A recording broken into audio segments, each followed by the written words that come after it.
昔々あるところに花に侵された歌姫がおりました。彼女には5人の妹がいましたが、妹たちもまた呪われた歌姫でした。花の力を恐れた歌姫はすべての歌姫を殺せる強い強い竜を探していました。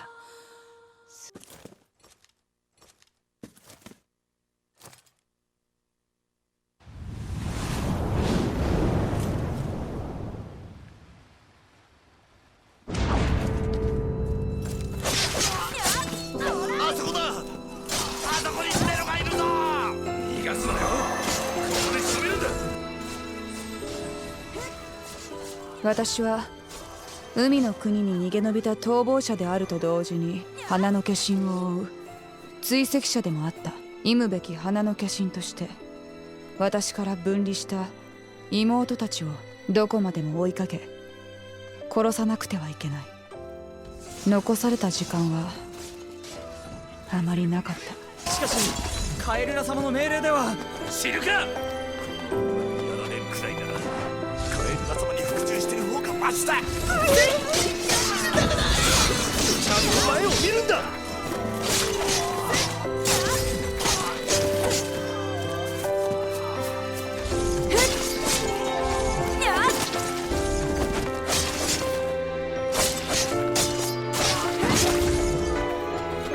あいつなんだ。なんでもいい。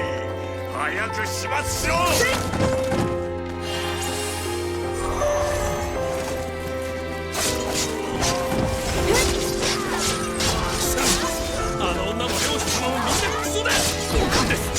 ちょろちょろ目障りなんだよ。カエルラ様の言うことを鵜呑みにしなくていいぞ。じゃあこいつらの情報を。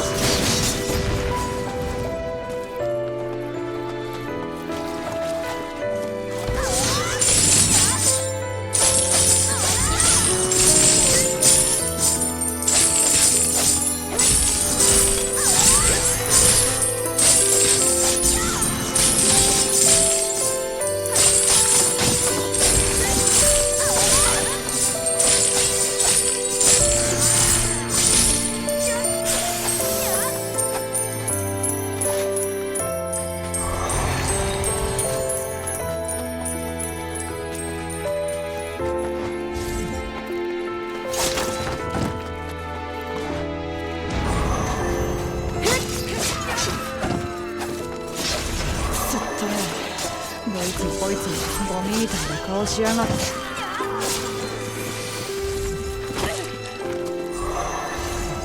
雑魚のくせに硬すぎるだろ。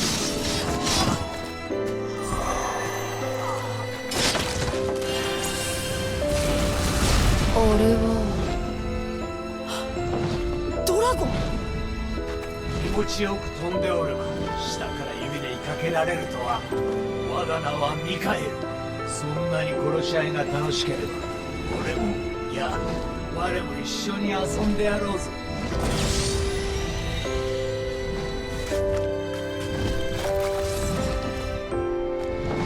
なんだあの白い女。我に命ずるなど8000年いや1万年早い。全員まとめて焼き殺してやる。めちゃくちゃに撃ってくるな。ちゃんと待ってろ。当たらんではないか。割れるかバカ。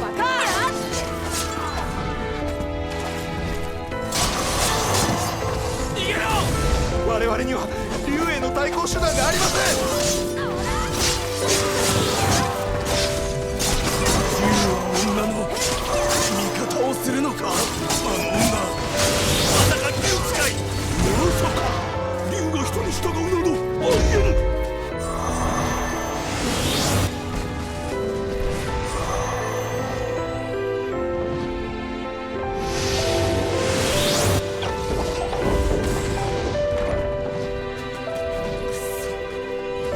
付き合ってられるか。待て逃げるのか。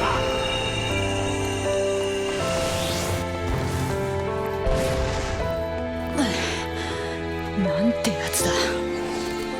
しかしあのバカドラゴンの攻撃力使えるのか。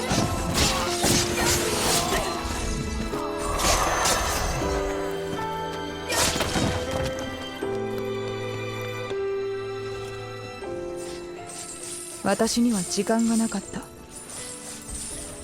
花に侵された私が私でいられるうちにどうしても二度と失敗は許されない。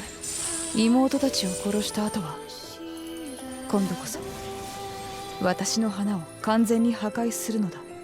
そのために私にはどうしても必要なものがあった。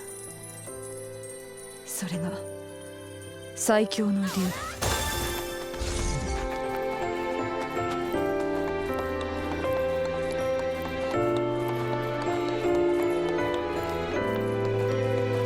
諦めるな。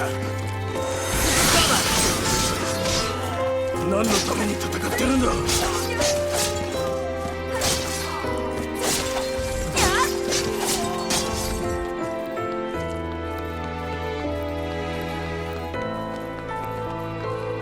カエルラ様はこの惨状を知っておられるのか。気にしないでしょう、お方は。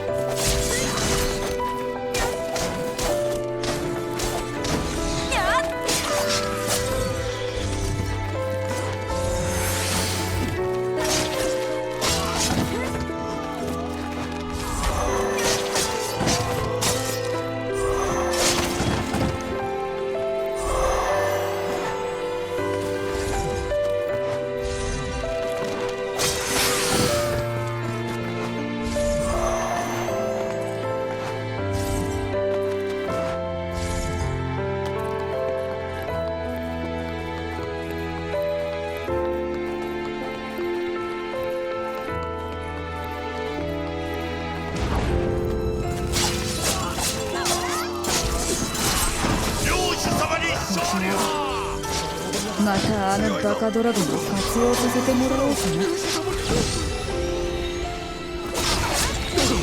退却したら竜種様に何と言われるか。おい、こっちだこっち。私はまだ死んでいないぞ。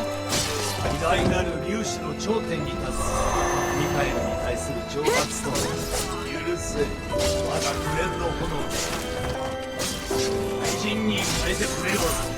それを言うなら怪人だろ。その減らず口を閉じよ。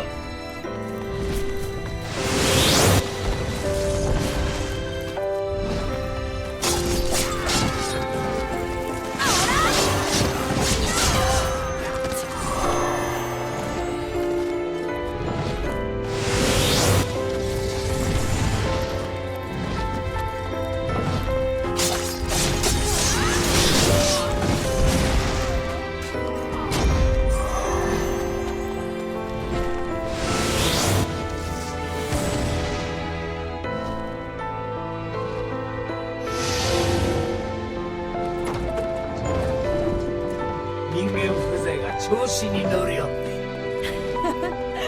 こっちだこっち、バカドラゴン。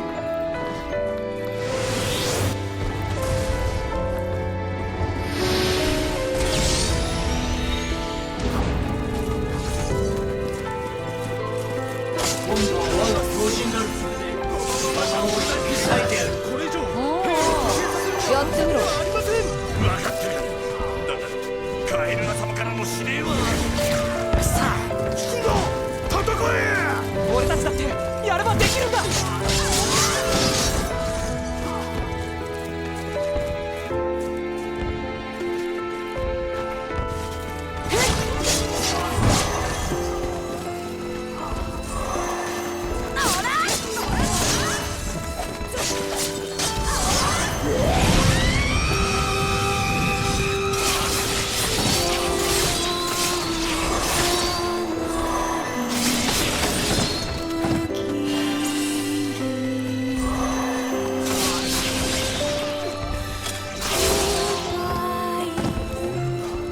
どうした？あ？体の中に花を描く。それがどうした？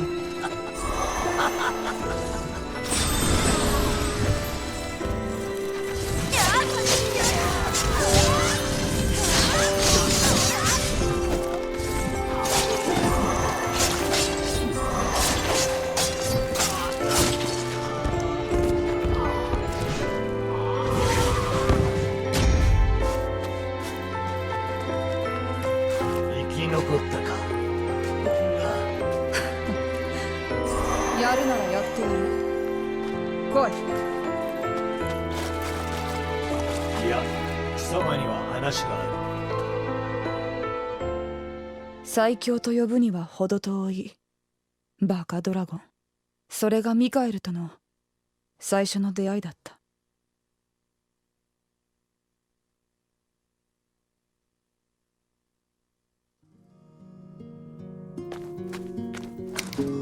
ゼロが竜と長く一緒にいることはもう分かったからさ。竜種ってものについてちょっと教えてくんない？いいよ、何でもお聞きなさい。じゃあまず竜の主食って何なの？知りません。じゃあ竜の吐く火はどうやって体内で生成されてるのかな？知りません。じゃあ竜の視野は狭いって聞いたことがあるんだけど。知りません。じゃあ知りません。まだ聞いてねえよ。答える気ないだろ。でそのミカエルってバカドラゴンとはすぐに仲間になれたわけ？どう思う？無理だろうね。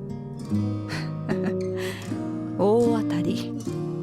ではそこで離れ離れになったと？まあ待て、話には続きがあるんだ。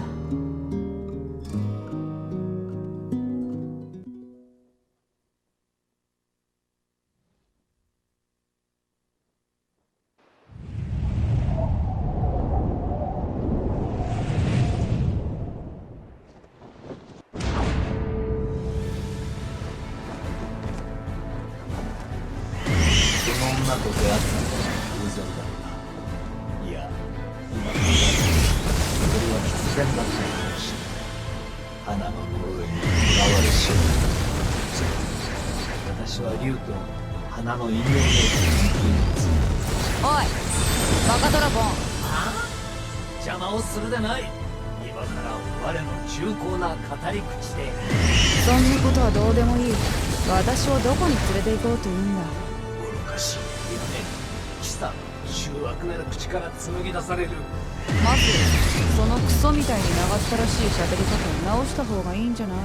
な、我の1万2000年に及ぶ深淵なる知識はもたらす。あれ、昨日は8000年とか言ってなかったっけ？なんかサバ読んでない？無礼な。サバなど過去な夜は見たこともないわ。どうしてもというのなら食してやらんでもない。あの小さな体には大変敏感なはずで。ああ、分かった。もういい。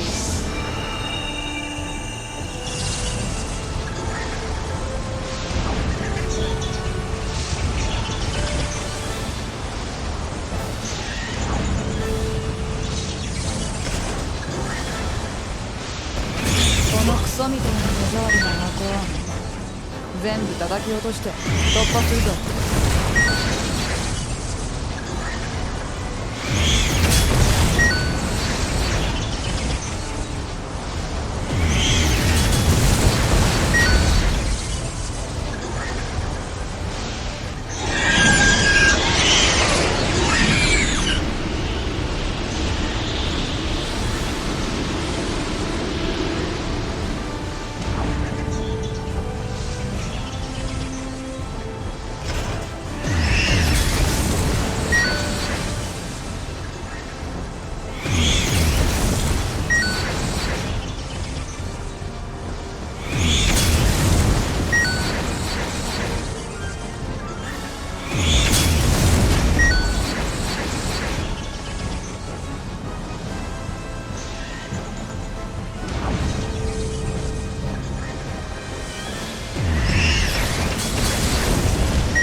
ミカエルが言うにはこうだった。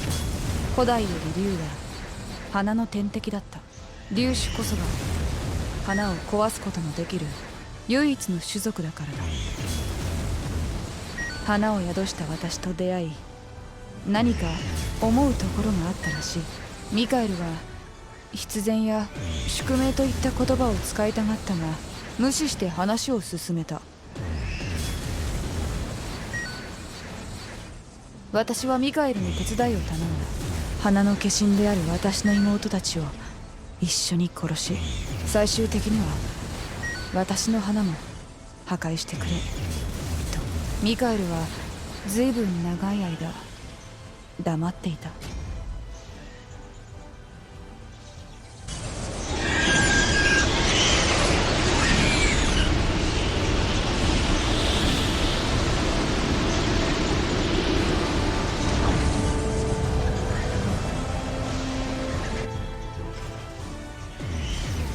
後から聞いた話だが、ミカエルはそれなりに悩んでいたらしい。1万2000年か8000年か知らないが、あらゆる孤独を味わい尽くせる長い時を生きてきて、何を行うのが正しいのか迷っていたそうだ。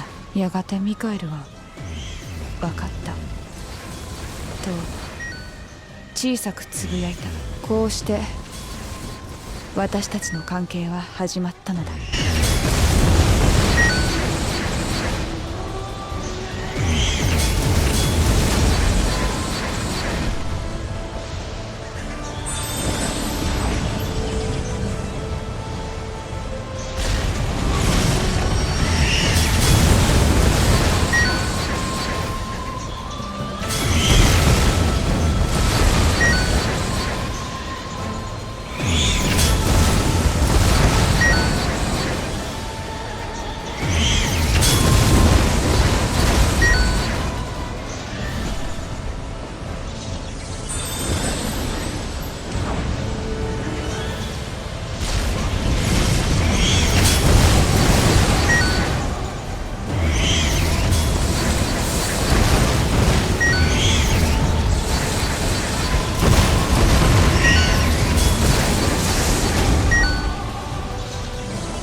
で、私をどこに連れて行こうというんだ。山だ。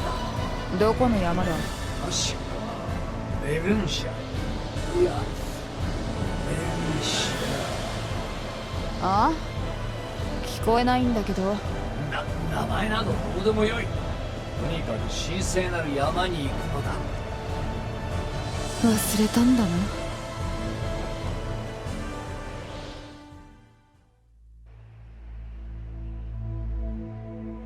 竜は何千年も生きていました。竜は何万回も戦いました。竜は数えきれないほどの人と人でないものを殺しました。そして竜の前に残されたのは死体の山と壊された城だけになりました。竜が信じていたものも信じていなかったものも、長い時間の中ですべて塵になってしまいました。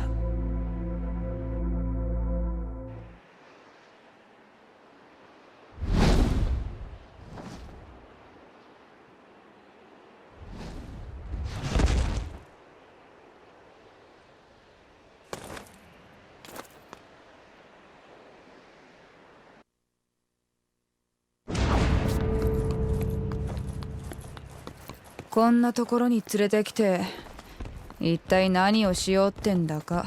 我々粒子の伝承によると、その花は世界に災悪をもたらすと言われている。何度も聞いたよ、その話は。それが事実なら、我は貴様をこの場で殺さねばならん。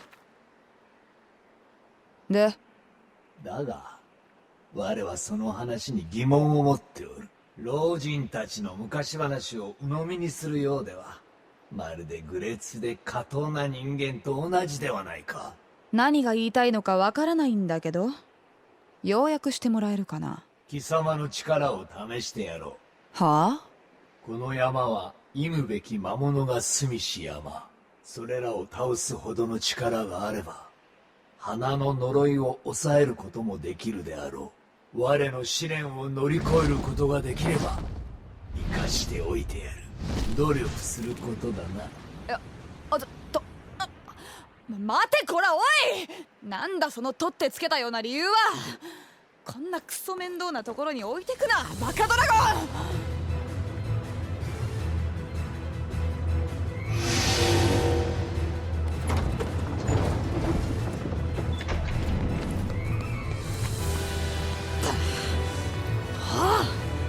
バカなのか？あのドラゴンはバカなのか？くっそ、めんどくさい。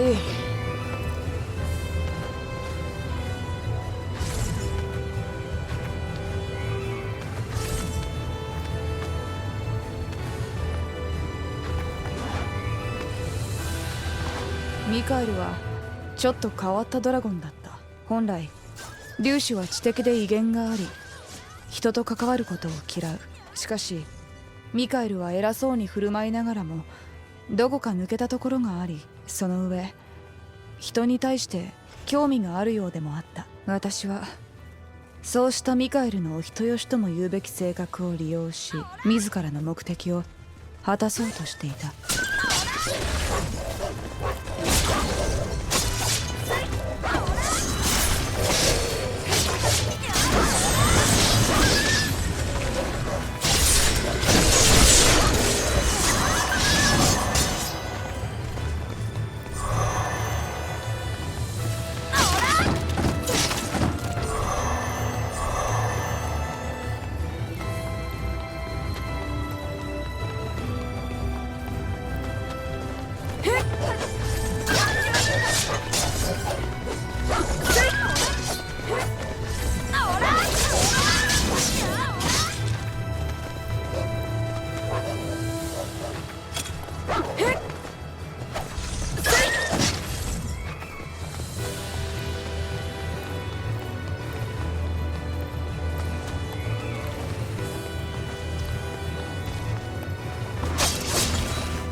あれもそれも全部あのクソドラゴンのせいだ。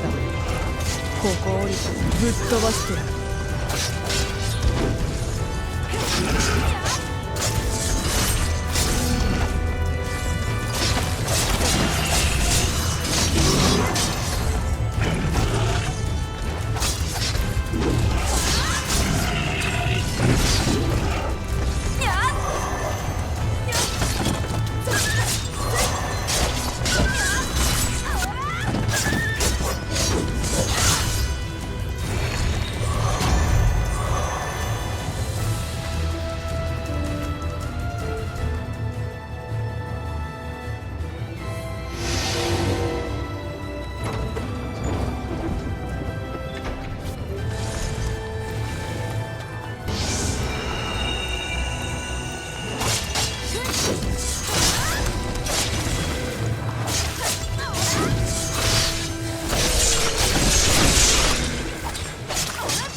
またか。何か私が悪いことでもしたとでも言うのか。いや、悪いことをしてたらたくさんしたな。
無事に降りてきたようだな。こんなクソ面倒な塔に登らせやがって。登ってはおらんだろう。どっちでもいい。では次に行くぞ。は次は森の国でだな。はまだ続くの？聞いてないよ。これで終わりだとも言ってはおらんぞ。貴様、詐欺師に騙されるタイプであろう。うるさい。ではさっさと乗れ。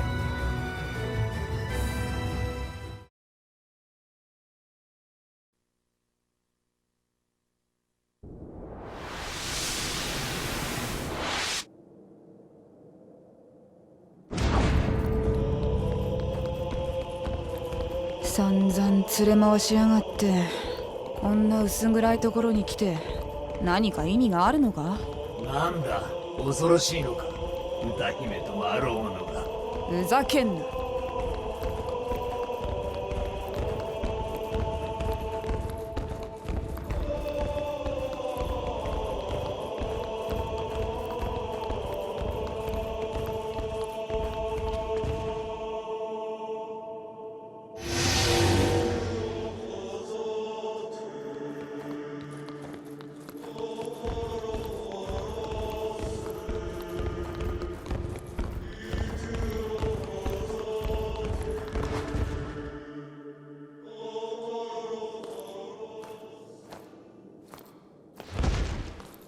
では最後の力試しだ、ゼロ。はあ？何が？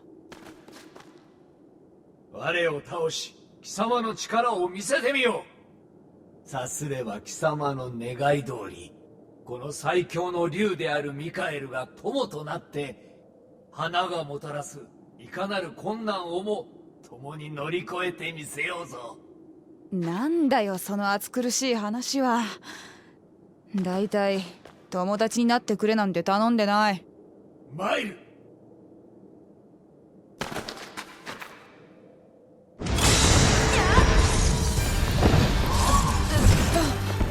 ちょっと待て。頼んでないぞそんな話。だいたい次は最強でも何でもないだろう。いや最強になり気な気はする。お茶のうるさい。心がなければおい。ああくそ、なんだこの展開。例の呼ばれし歌うたい。いやなんか全然モチベーションが高まらなくて。真剣に来い。過当な人間の分際でドラゴンが我に失礼だぞ。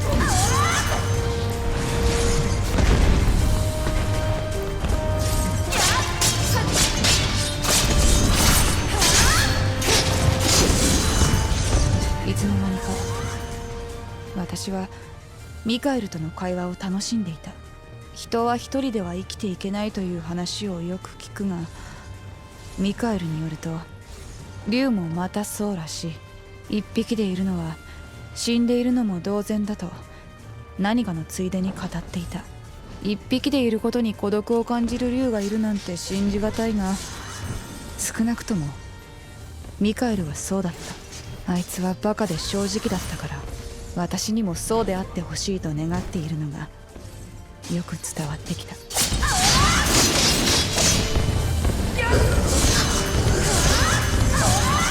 大丈夫か？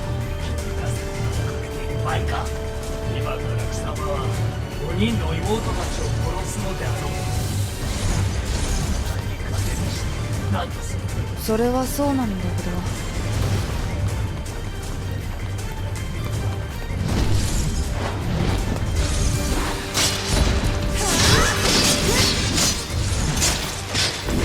数千年を超える時を経て愛する者と信じた者もいなくなり、我のもとに残されたのは孤独だけだ。もう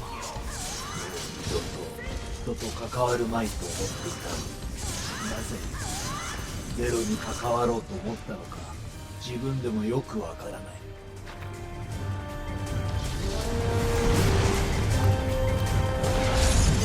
しかしたら何かを期待していたのかもしれない。私を、世界をこの永遠の輪廻から解き放ってくれることを。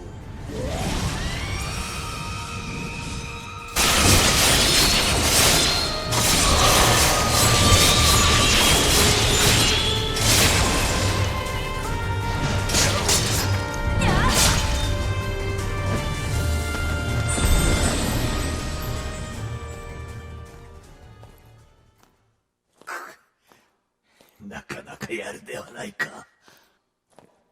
人間ごときに興味などないが、約束通り共に戦ってやろうぞ。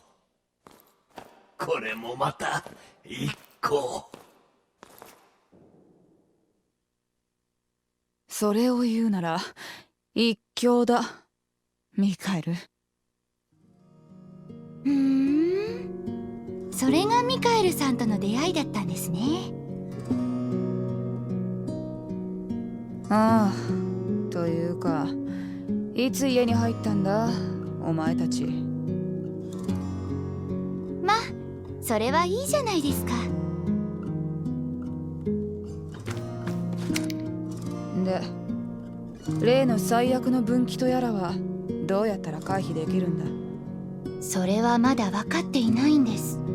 分かっていないのに忠告しに来るなんてバカなのか？どんな状況でも情報を集めるのは悪いことじゃないですよ。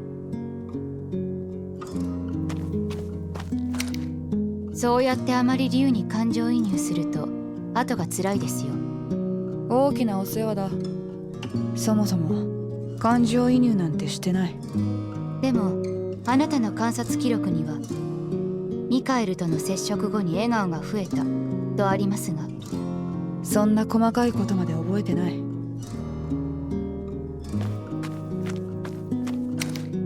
ミカエルさんってすっごく面白いんですね。威厳を保ちたいのにそれを担保する知性が足りないなんて、母性本能をくすぐられちゃいますよね、ゼロさん。いや、全然そんなことないけど。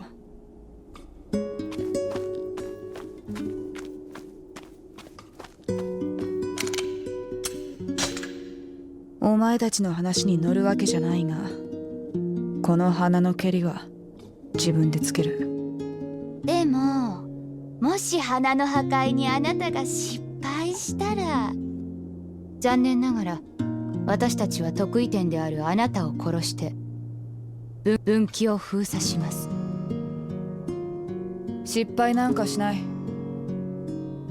余計なことをするなよ。邪魔したらお前たち全員殺すからな。すごい自信ですね。そこまでミカエルさんを信用しているんですか？信用なんかしてない。私はただあいつがバカだと知ってるだけだ。バカだからあいつは嘘がつけない。何度失敗しても最後には約束通り私を殺してくれるだろう。それを信用しているって言うんじゃないですか？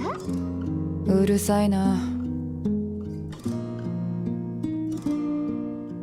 ミカエルを信用したことなんて一度もない。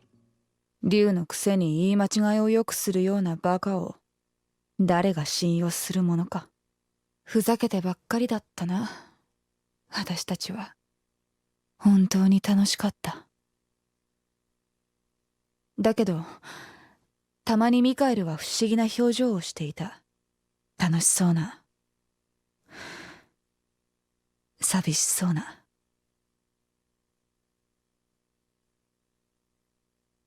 ミカエル、私ももうすぐそっちに行くからな。歌姫と戦うことを決めた夜、竜は夢を見ました。その少年は昔共に戦った友達でした。竜は震えていました。再び戦うことの恐ろしさに、再び失うことの怖さに。少年は何も言わず、壊れた世界に向かう竜を。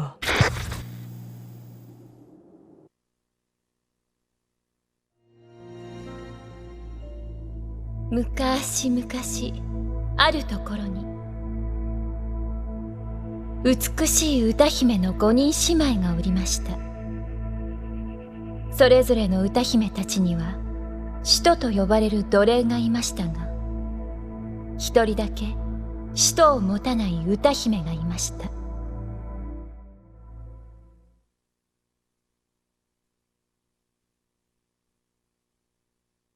ちょっと姉さん、ワン姉さん、ちょっとやめようよ。怖いよ。いいから剣を構えろ。今からそんなことじゃゼロを殺すことはできないぞ。だって他の人ならまだしも姉さんと戦うなんて。そっちが来ないのならこっちから行くだけ。ワン姉さん、この場で死ぬような弱いものであればゼロを殺すことはできない。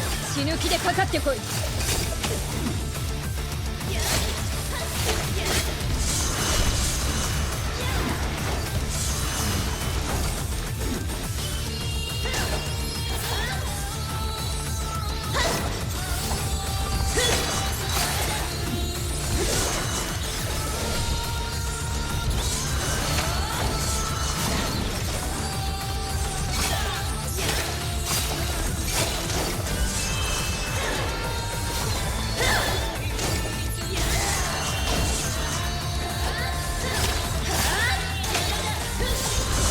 重要な仕事を忘れていないだろう。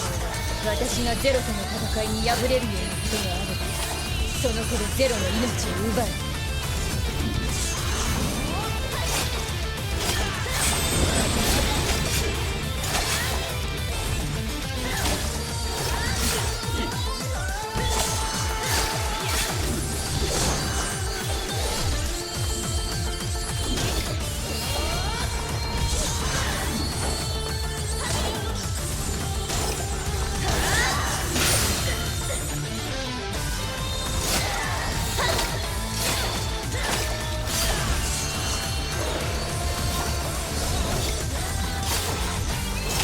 でも練習ならわざわざ兄弟で戦わなくても。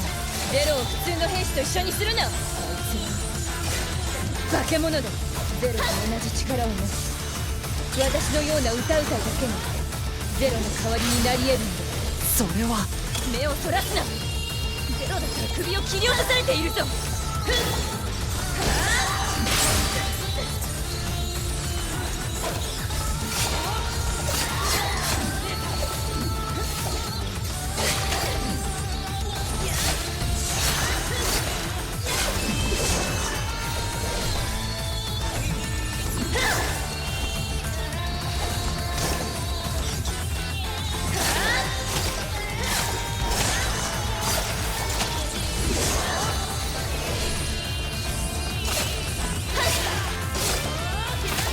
なかなか強くなったじゃないか。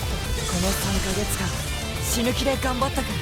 僕も姉さんの役に立てるようになったかな。そうか。君を生み出したのはもう3ヶ月前か。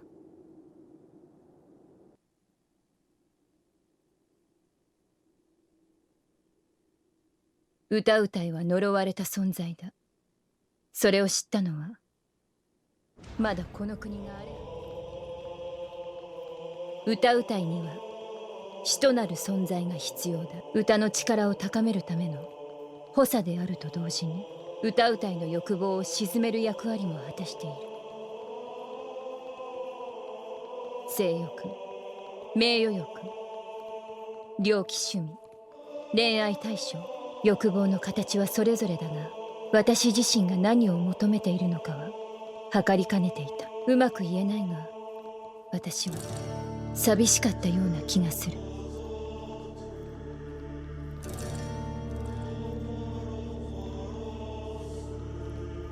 一人で戦う孤独に疲れていた。だから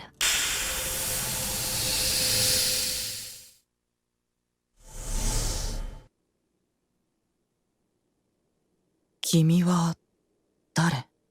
君は私だ。僕があなた？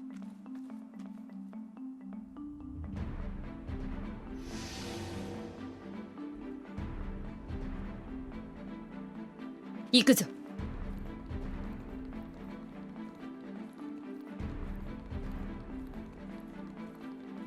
私たちは同じだ。僕たちが同じ？そうだ。私たちはワンだ。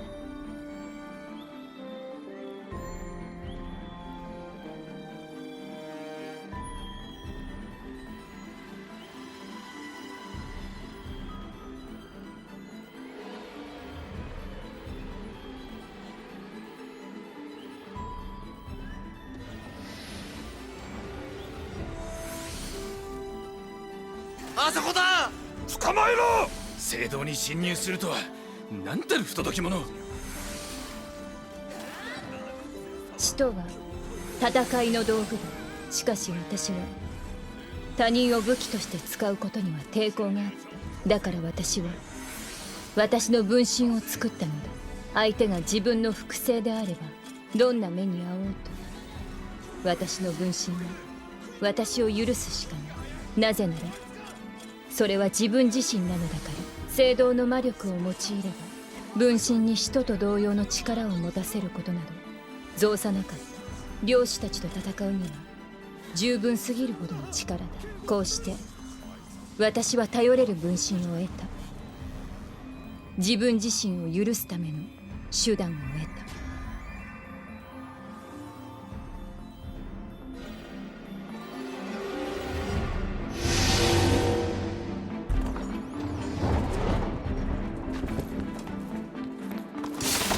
僕はあなたのことをなんて呼べばいいの？好きに呼べばいい。じゃあ僕を作ってくれたから母さん？やめてくれ。そんな年じゃない。好きに呼べばいいって。せめて姉さんで頼む。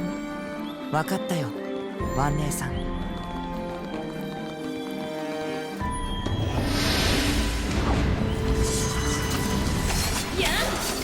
ワン姉さん、僕は何をするの？そうだね。まずは私のそばから離れる。勝手な行動は困る。分かった。僕はワン姉さんのそばを離れないよ。ワン姉さん、どうしたの？僕の理解間違ってる？いや、何も間違っていない。それでいいのだ。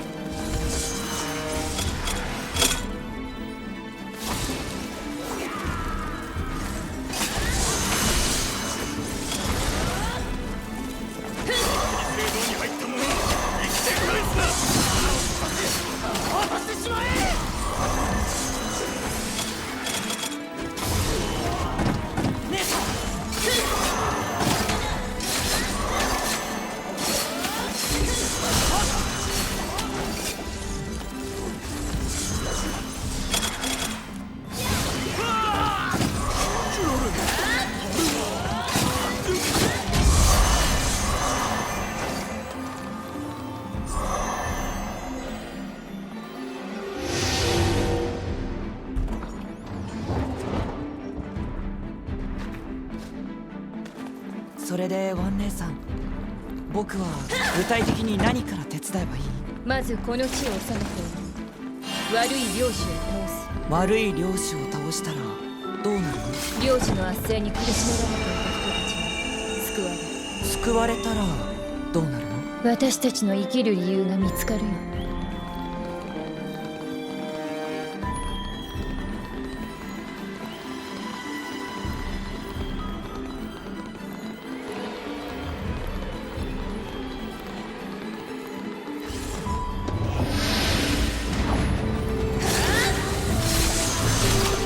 悪い領主を倒してみんなが救われたらそれからどうする？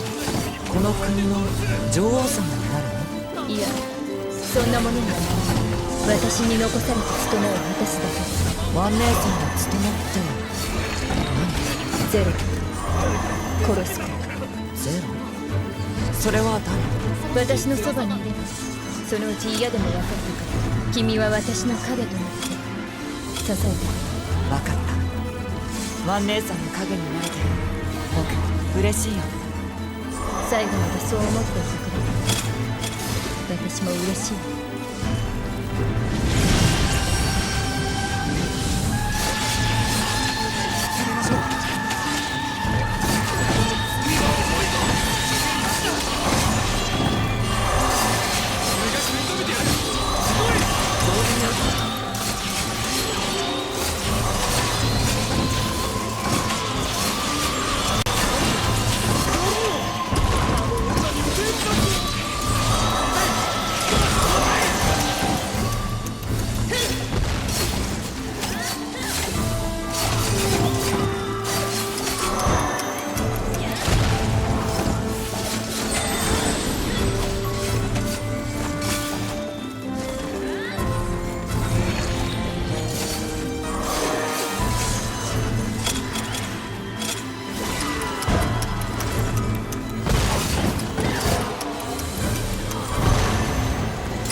じゃあワン姉さん、これから僕たちはいろんな人を殺すんだね。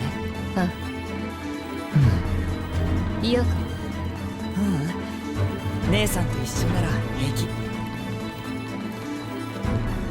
ワン姉さんと一緒なら。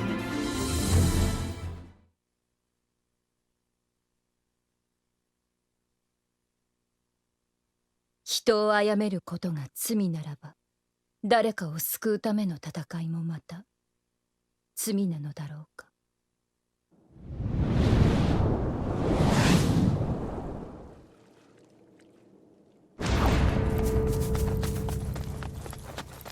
各地の領主はその権力に物言わし領民たちからひどい搾取を私たち歌うたいはその圧政から人々を解放するべく各地で領主たちの軍勢を排除していた。まだ殺さなきゃいけない。まだまだあんなに強い相手じゃ。彼らは悪い人たちなんだよね。悪いよ。民に圧政を強いる輩だ。じゃあ悪い人たちを殺す僕らはいい？それとも悪い人？それを決めるのは私たちじゃない。この土地の者たちはずっと昔から領主の圧政に苦しんできた。領主に殺されたりした？しただろう。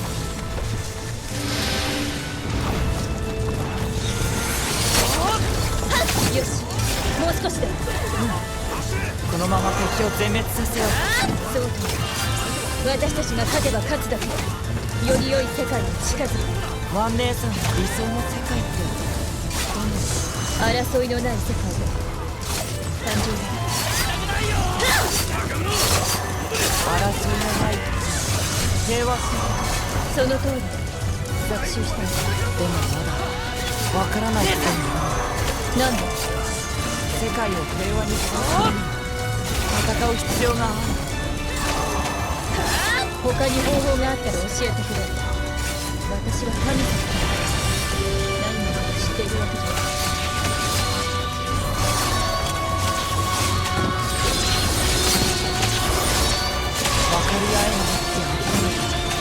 力でねじ伏せて平和って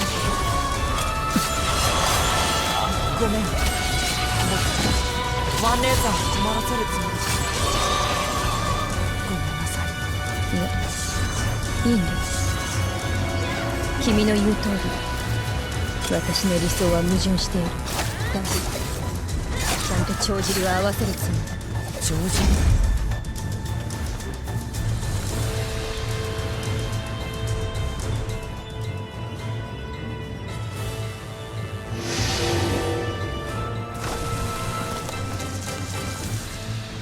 帳尻世界が平和になるために必要ならばどんな犠牲も。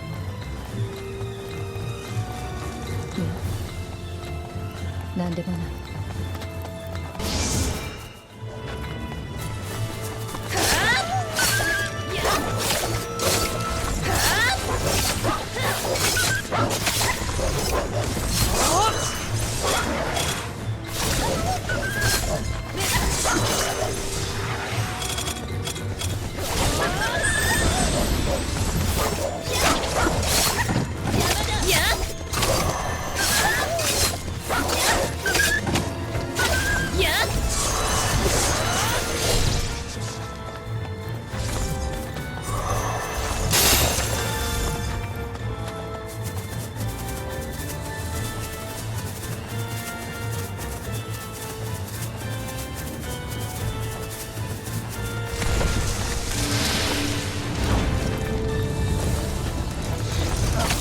殺しても殺しても敵が出てくる。確かにキリがない。僕たちに一緒に戦ってくれる仲間はいないの？妹です。妹？ゼロという共通の敵。仲間。僕もワン姉さんの妹たちと一緒に戦っていい？ダメだ。君の存在は誰にも知らせない。妹さんたちにも僕のことを秘密にしておくの？ああ、最後まで秘密だ。君は切り札だからね。切り札のないゲームなんてつまらない。じゃあ僕はワン姉さん以外の誰ともお話できないんだ。いや、話していいやつはもう一人。もう一匹。うるさいやつ。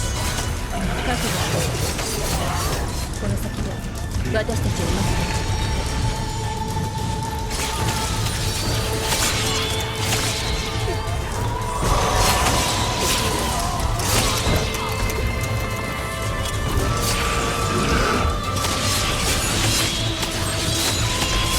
姉さん！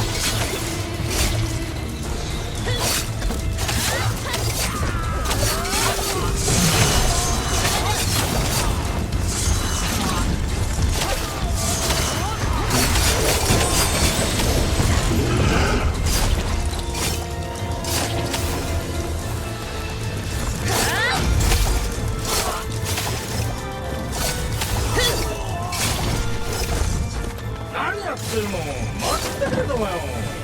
すまない。なんかあんた二人に増えたな。どういうこと？いろいろ事情があったの。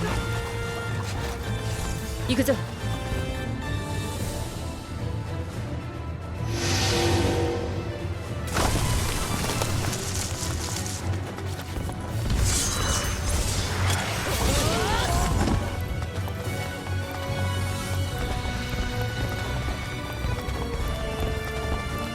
いろいろ事情があったって。ちょっとあんた待ちなさいよ。ちょっともう待ちなさいってば。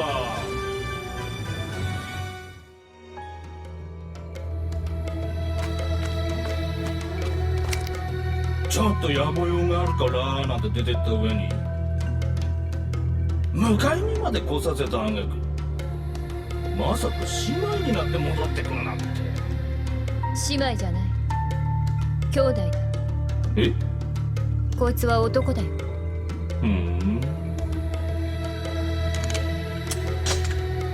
ワン姉さん、次はどこへ行くの？ちょっとガブリエラと砂の国を攻めてくる。君は教会都市へ戻っている。そんな僕も一緒に。聖堂で少し頭を冷やしてこい。はい。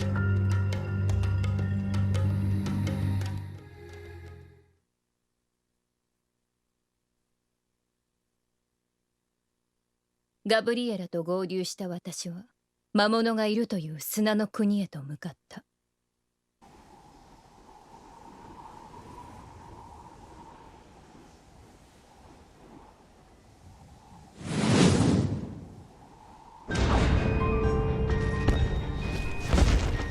使徒なんてやらないとあんた言ってなかったっああ、言って。け？でも漁師を倒すにはもっと力がいるって言ってなかったっけ？ああ、言ってた。それで使徒の代わりに弟を作るんだって？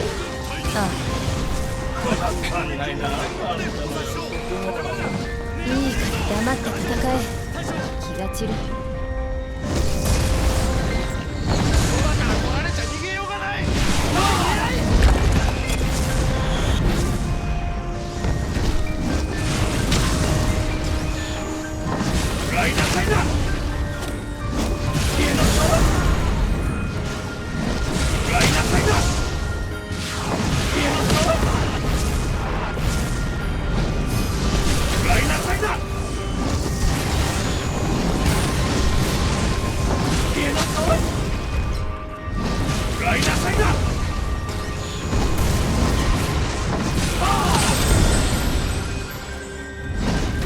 ほらまたその顔、しわ寄ってるわよ。きつい顔。仕方ない。もともとこういう顔なんだ。嘘。あんたの笑顔はもっと。途中で止めるな。笑顔はなんだ。なんでもないわよ。ライナーサイダー。ライナーサイダー。ああ、つまんない。前はもっとよく笑ってた気がするわ、あんた。のんきだったんだ。正常だったのよ。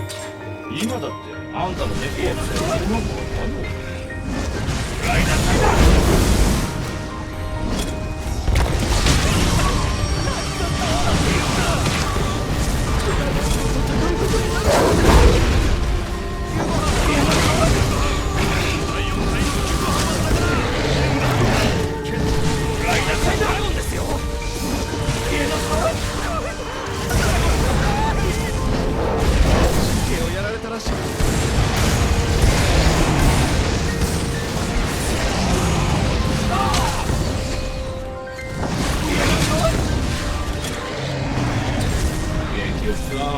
あんたたち姉妹は男が必要なの。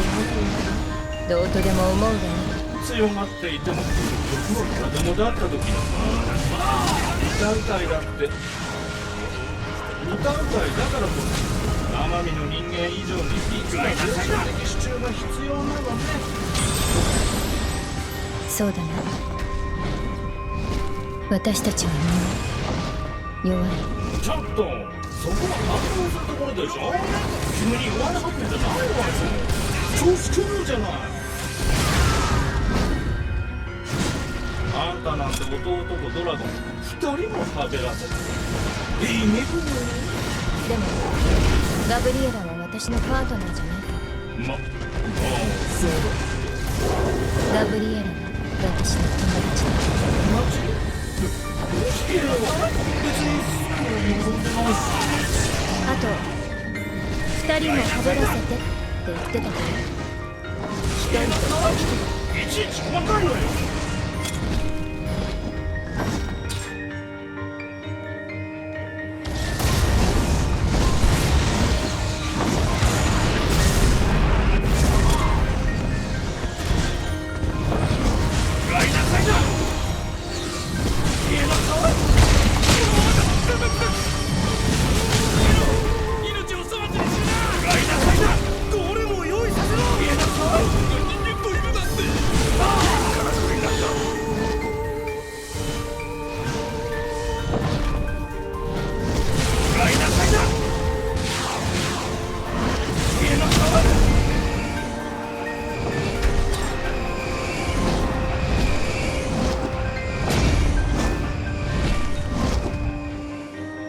あんたさ、そんなにゼロを倒したいの？当たり前だろ。だからこうやって毎日。実地訓練してるって？やだ、どっさい。非効率、全時代的。うるさい。いいから聞きなさいよ。そんなあんたのためにすっごくお得な情報を仕入れてきたんだから。情報？ええ、森の国に試練の森っていう場所があってね、そこに行けば精神と肉体がみるみる鍛えられるって聞いたわよ。うさんくさい話だね。まあね。だが興味深い話でもある。その試練の森とやらに向かおうか。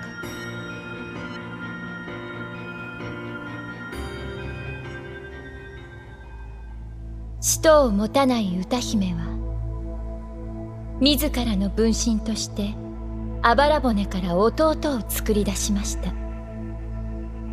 二人はお互いの欠けた部分を埋め合うように教会の中で育ってゆきました。月の下、竜は兄弟を静かに見つめていました。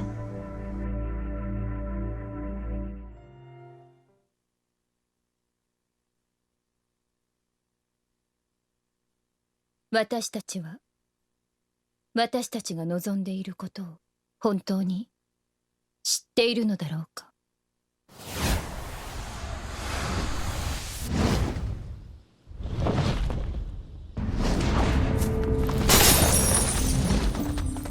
この森には結界が張られてるみたいね。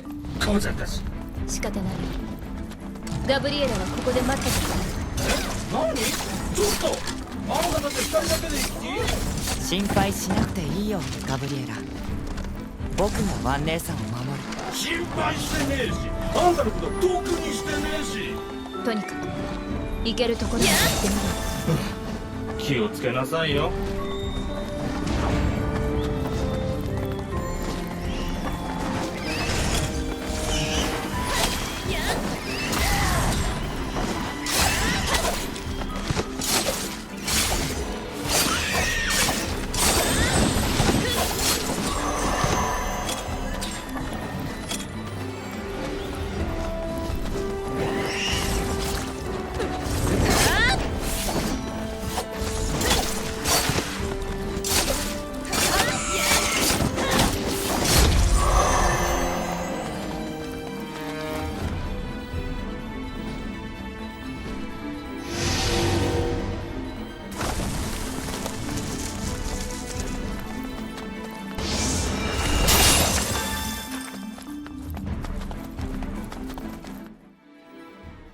ここが試練の森か。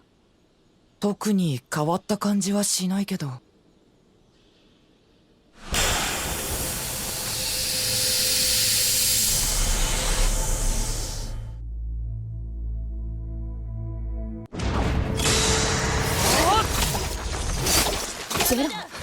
ゼロといきなり対面できるなんてすごい偶然だね。ああ、偶然すぎるね。え？よく見ろ。こいつは偽物だ。なんでゼロの偽物が？さあな、こっちの思念を読み取って具現化するマジックを仕込んでいる。一つ確かなことは偽物も倒せないやつ。本物が倒せるわけないってこと。本当に試練の森なんだ。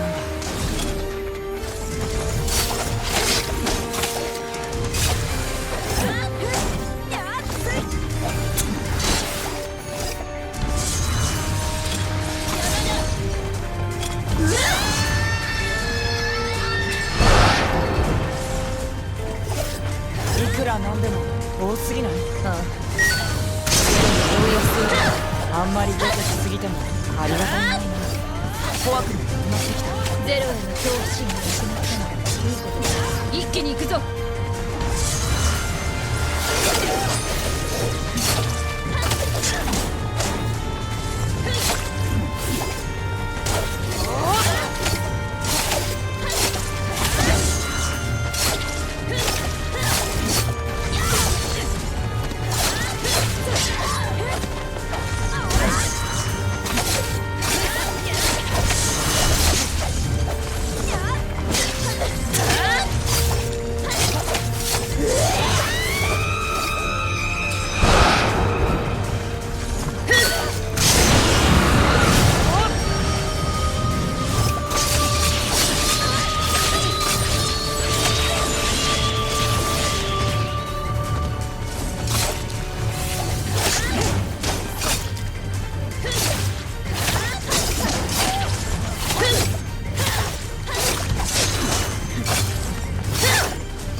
これは夢を見させられていたのか。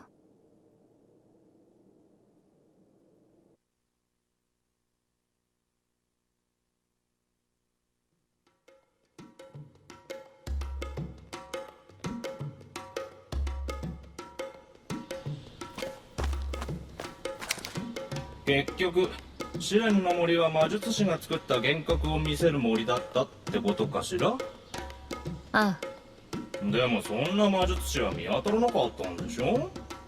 呪い殺されたんじゃないのか、自分。それにしてもゼロの大量発生ってどんだけゼロを憎んでんのよあんた。あいつら全員弱かった。所詮偽物は偽物だ。本物のゼロはあんなもんじゃない。もっと私なんかよりずっと。もうおやめ。今夜くらい自分と弟を褒めてやればいいじゃない。正直あんたたちだけで森を抜けられるとは思ってなかったわ。私も本当は自信がなかった。でもできた。あいつがいたから。あんたもう一人じゃないんだもんね。私は今日みたいなことがこれから少しずつ増えればいいと思ってる。どういうこと？だから私と弟で頑張ってガブリエラにかける迷惑を少しずつ減らしていければなって。迷惑？私が迷惑だって？はっ、笑っちゃう。でも小娘に頼られたくらいで動じる種族じゃないのよ竜種は。迷惑かどうかは私が決める。どこまであんたたちと一緒にいるかも私が決める。今までもこれからも私のことは私が決める。人間ごときがみみっちい遠慮してんじゃないわよ。ガブリエラ、うるさいブス。気持ち悪いわね。疲れてんのよあんた。とっとと寝ておしまい。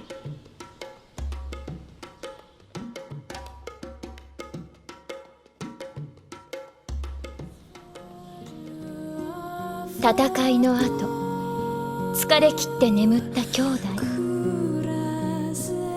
二人を背に感じながら竜は思いました。この人間は頭がいい。いずれ世界の過ちに気づいてしまうだろう。竜は二人を面倒だと思いましたが兄弟をどかそうとはしませんでした。竜はいつまでもいつまでも兄弟をどかそうとはしませんでした。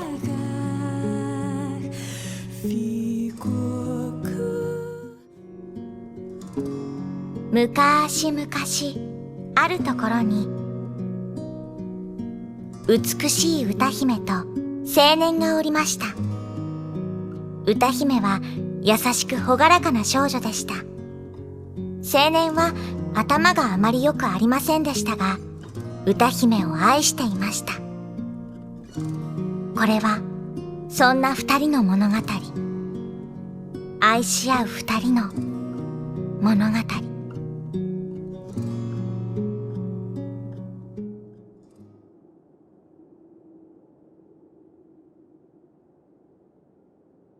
私はすっごく幸せだと思う。なんでかって？それはね、世界で一番大好きな人と一緒にいるから。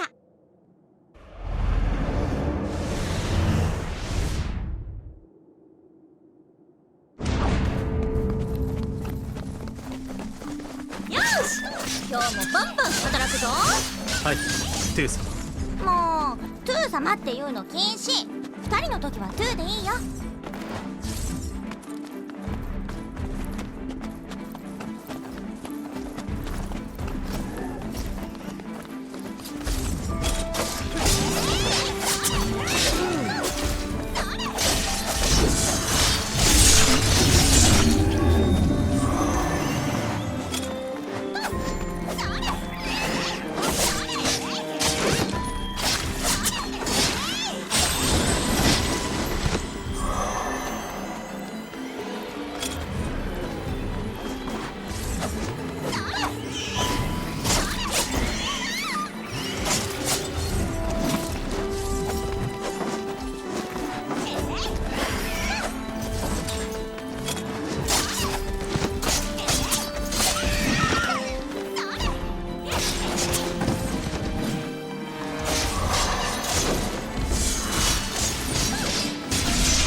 向に減りませんね。減らないね。代わりに私の腹が減りました。銭湯ってばこんな時に冗談最高だね。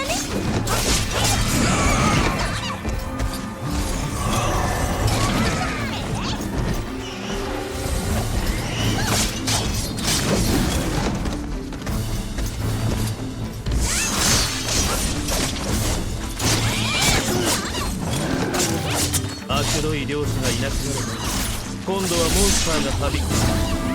私ほどの人でも少々嘆きたくなる世の中ですよ。世の中を嘆くの？すごい銭湯、なんかかっこいい。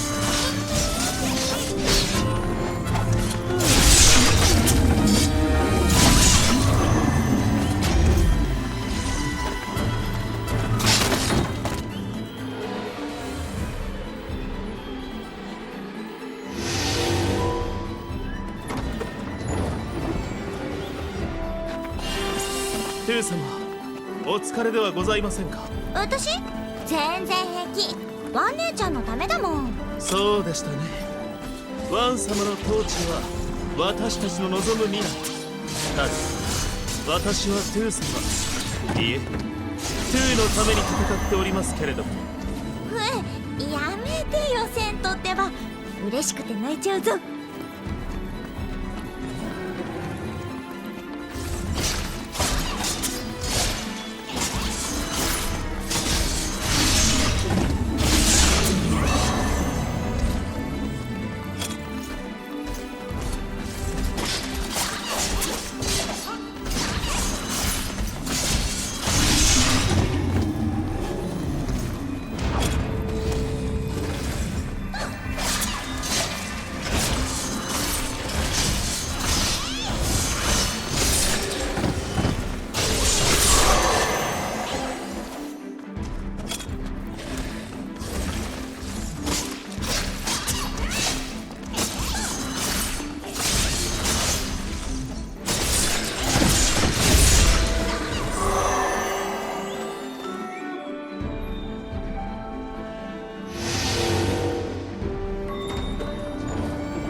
トゥー様、いえ、トゥー、もうそのくらいでいいでしょう。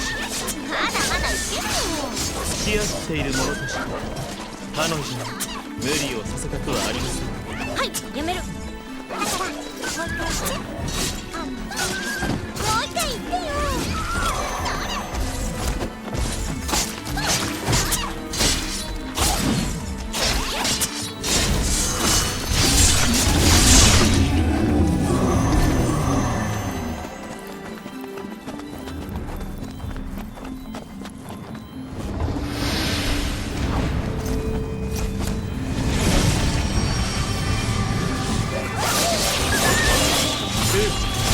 力仕事は私にご用命ください。でも私の方が銭湯に力あるし。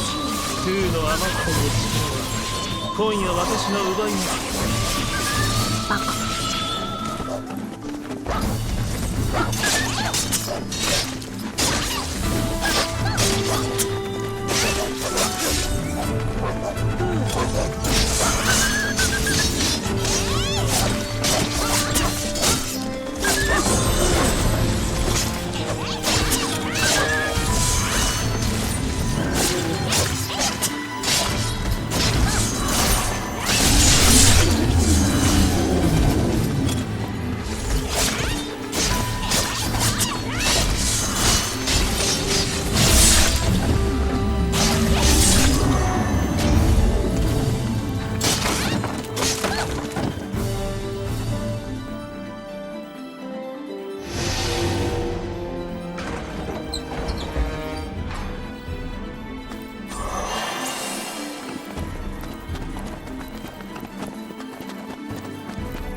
セント、今幸せ？唐突ですね。どうされました？私は幸せだよ。大好きな人に大好きって言ってもらえてさ、毎日ずっと一緒にいられてさ、ワン姉ちゃんが望んだ通りの世界を築くお手伝いができてさ、そのお手伝いは間違いなく成功しててさ、幸せ、とっても幸せ。でも怖いの。お水をコップに注ぎすぎるとこぼれちゃうでしょ？あれと同じ。幸せがたくさんありすぎて、この手からこぼれていっちゃいそう。考えすぎかな？私、おかしい？トゥー様。ねえ、セント、ギューしてよ。あったかくなりたい。はい。いくらでも。これからどうしよっか。森の国を助けに参りましょう。あそこはまだモンスターの脅威が去っていないはずです。セントが言うなら間違いないね。行こう。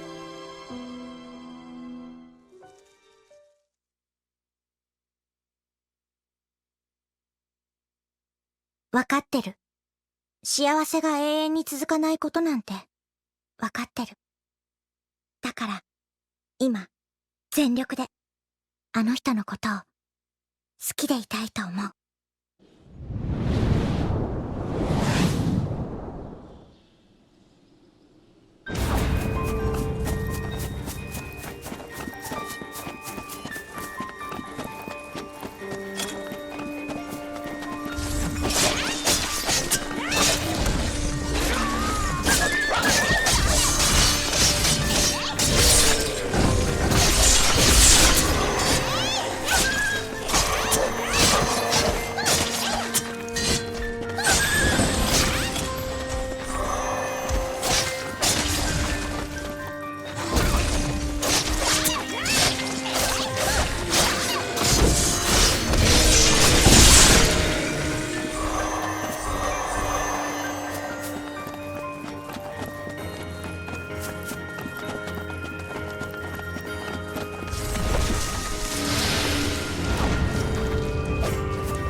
そういえばこの辺り漁師時代の残党が潜んでいる。嫌だけど、でもワン姉ちゃんの敵なら倒すしかないね。自力で立て、死ぬまで戦え。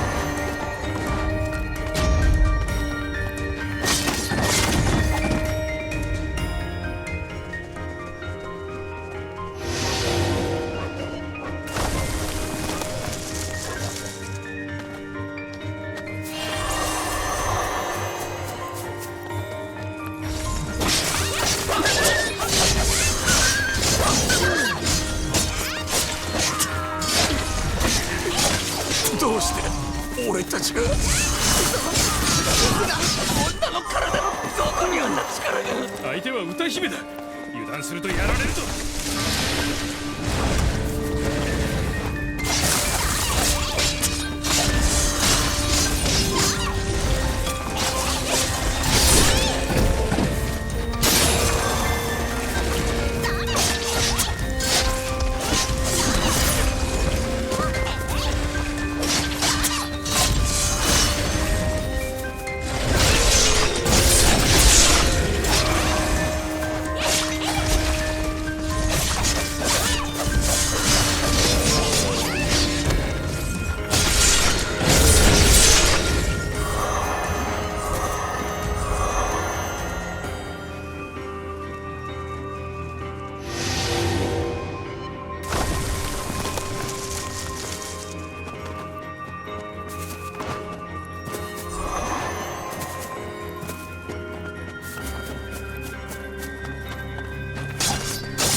傷の深いものも多いでしょう。戦闘直してあげられない？ほら、孤児院の子供たちにやってみたいに。それはできかねます。私がトゥー様の歌の力をお借りし、孤児院の子供たちの怪我や病気を治し、兵士たちの体を強くした理由がお分かりですか？セントが優しいからでしょ？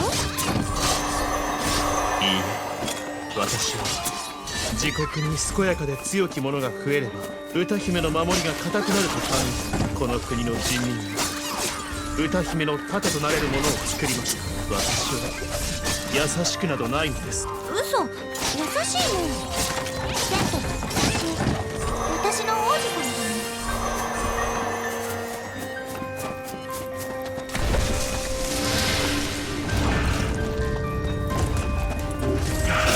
トゥー様、お怪我はないですか？いやー、セントは強いな。かっこいい男子が強いのって最高だよ。いえいえ、私の強さなどトゥー様の足元に。私はただトゥー様のためなら命を張れるという凡人には逆立ちしても持てない覚悟がある。やだ、命なんて張らないで。セントが死んだら私やだ。ありがとうよ。絶対だよ。死なないでね。大丈夫です。私は死にません。死んでも死にません。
戦乱が続いた世で、優しい歌姫は各地の孤児を集めて育てていました。彼女には両親がいませんでした。だから自分みたいに不幸な子供を救いたかったのです。恋人の青年はそれを支え続けました。これはそんな二人の物語、支え合う二人の物語。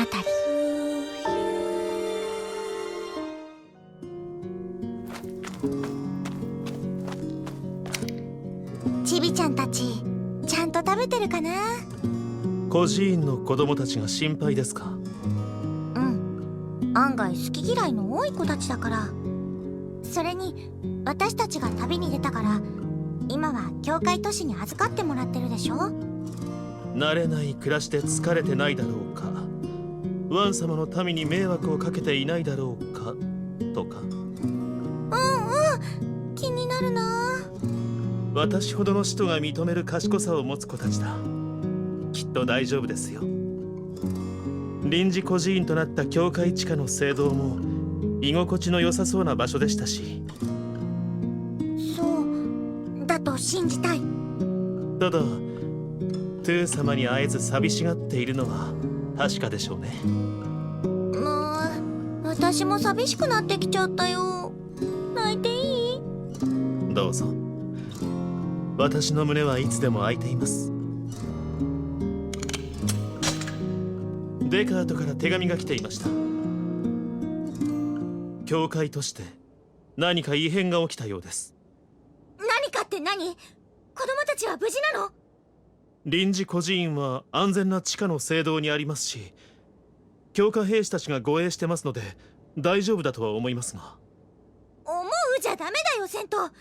確かめに行こう。無駄足になってもいいから。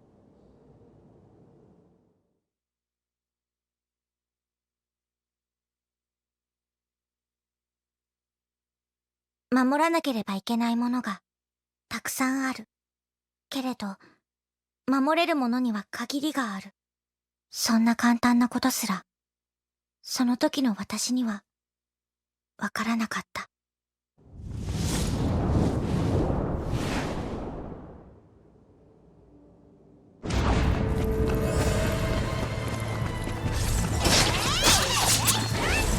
何これ、どうして教会都市が。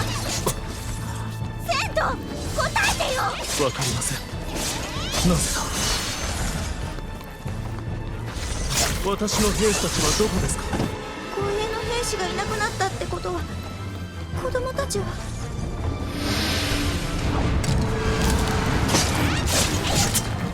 何これ、やだよ、こんな敵いなかったのに。やだ、こんなのやだ。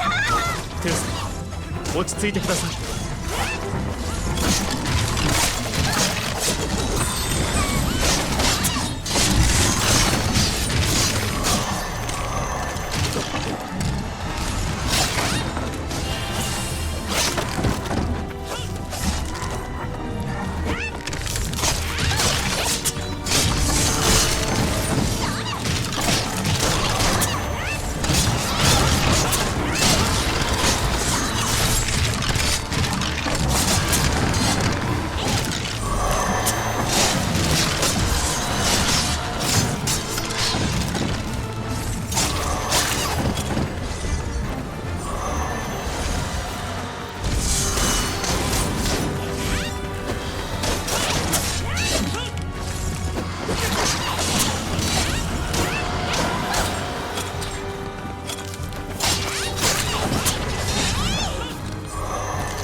ここにもモンスターが。子供たちを。セント。もちろん守ります。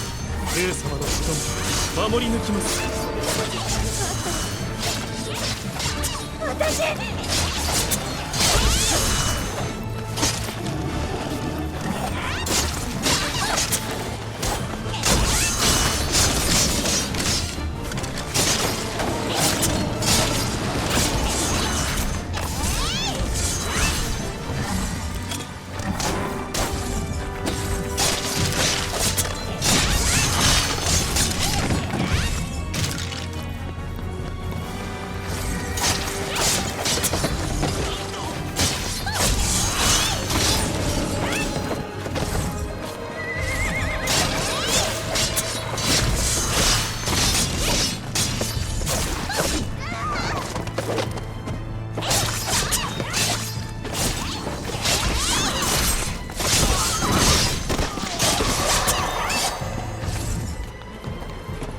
セント様。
じゃなくしたからかもしれない。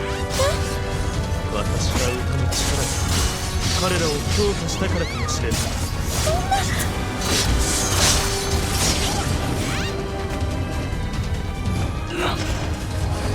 次から次へとみんながこんな風になっちゃったのは歌の力のせいなんだね。断言はできない。それこの事態は歌の力をお借りした私の不手際です。トゥー様には何の責任もございません。どうしよう、私のせいだ。私のせい。トゥー様、しっかりなさってください。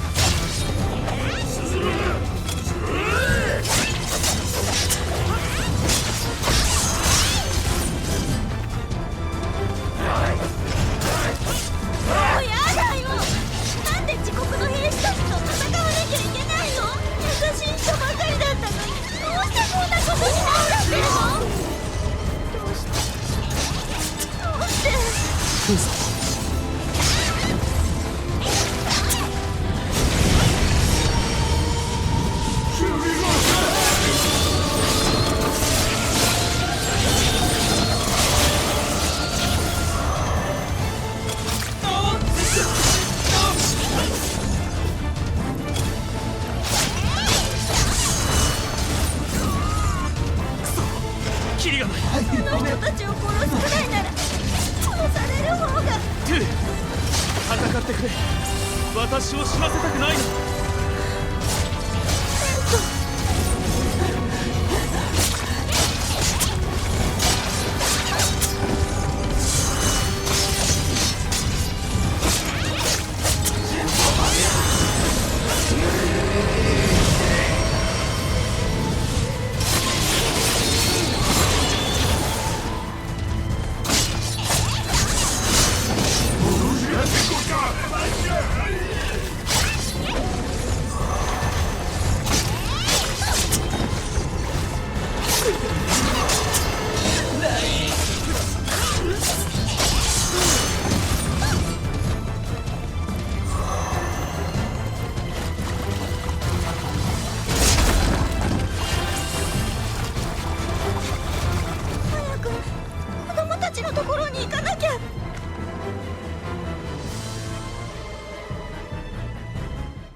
大切なものと大切じゃないもの、壊れてはいけないものと壊れていいもの、それを決めることができるのは一体誰？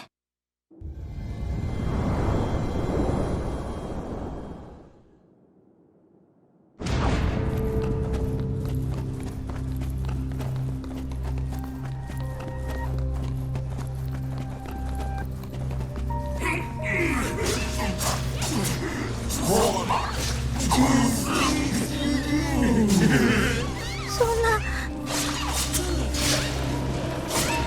まずいですね。聖堂の雰囲気が一変しています。まずい。まずいよね。まずい。うん。まずい。トゥー様、気を確かにお持ちください。聖堂の中にドクロなんて狂っています。怖い。ええ、罰当たりなことです。誰がやったんでしょう。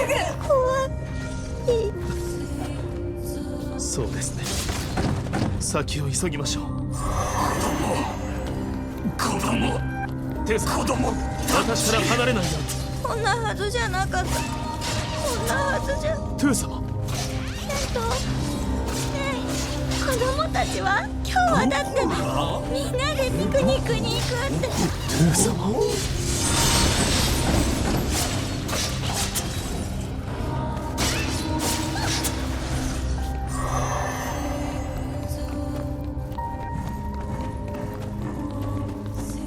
チビちゃんたち止めてるわ。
供たち。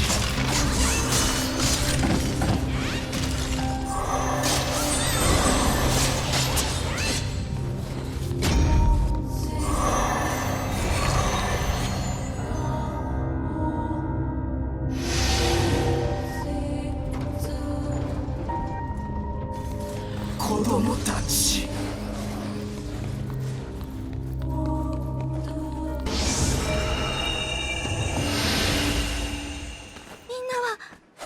子供たちはどこ？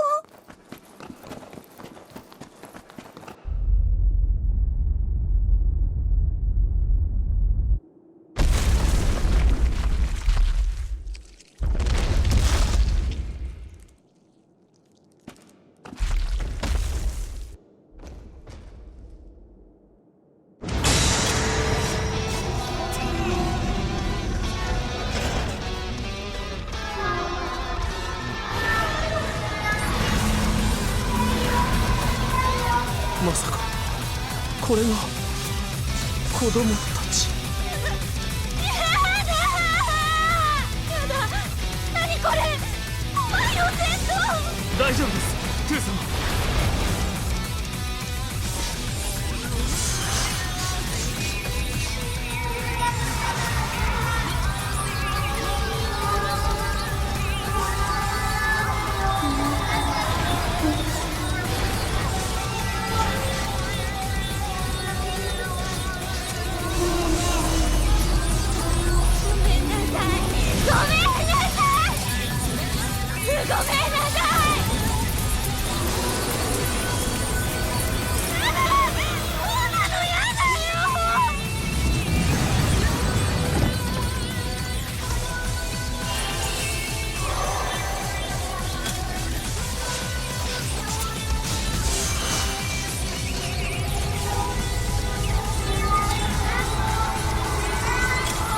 ケイさん、これは子供たちじゃない、もうモンスターなんです。どうして叫ぶの？泣くの？どうして私の名前を呼ぶの？消えた。くそ。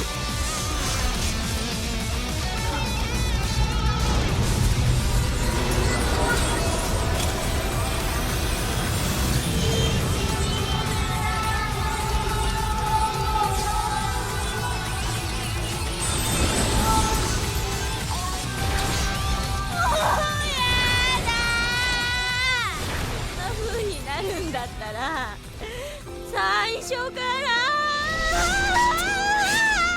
トゥー様、私を見てください。セントはここにいますよ。子供たちはどこ？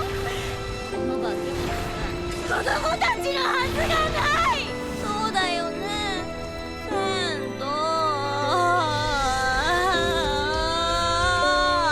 トゥー様、足跡の先にいる。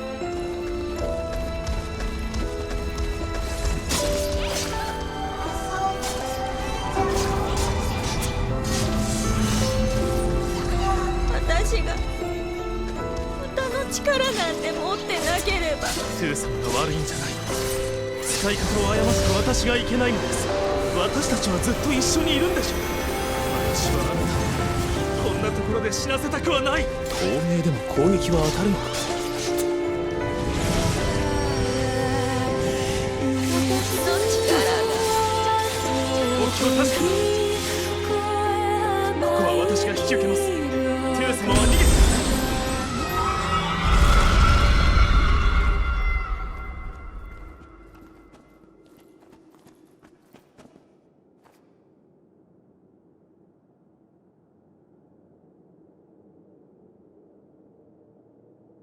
セント、助けて。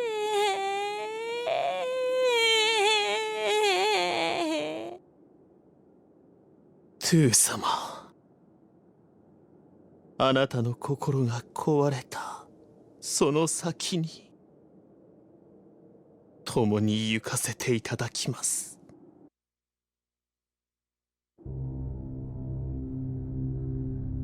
その戦いが終わった後、歌姫の心は壊れてしまいました。闇の底に落ちていった心のかけらは二度と戻ることはありませんでした。これは愛し合う二人の物語。これは愚かな二人の物語。これは壊れてしまった二人の物語。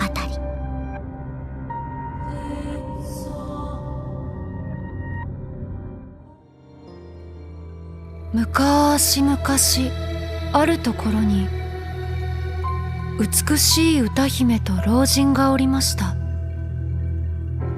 歌姫は人形作りが好きで好きで好きで好きで好きで仕方ありません。老人は歌姫のそうした趣味を心配したりしなかったりしていました。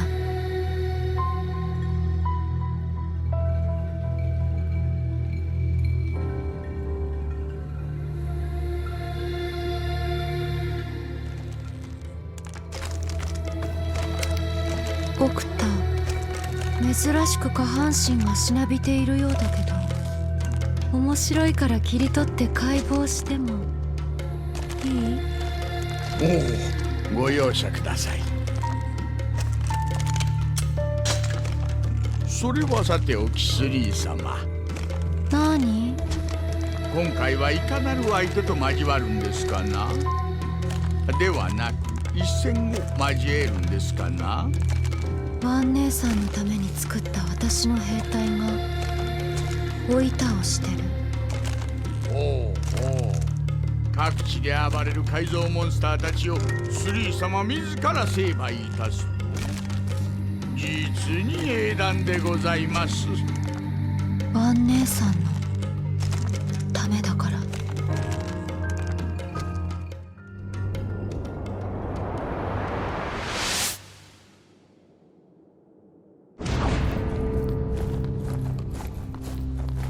それにしてもなんと恐ろしや。まさかオーガまで改造なさっていたとは。魔獣、人には懐かないけど改造すれば好き勝手にいじくれる。オーガをいじり倒したところで大した絶頂は望めそうにありませんが。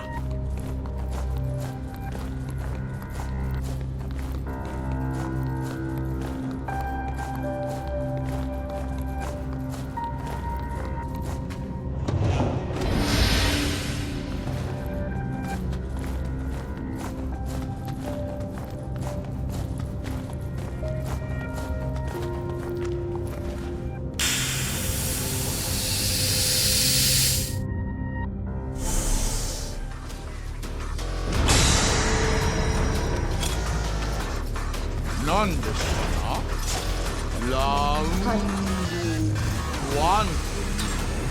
奥さん、はい。あまり細かいことを気にしたら。それは大変失礼いたしました。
ご主人様であるスリー様に逆らうとは、とてもコントロールが効いているとは言えない状況ですが。全部不良品。この教会都市に置いたまま忘れてた。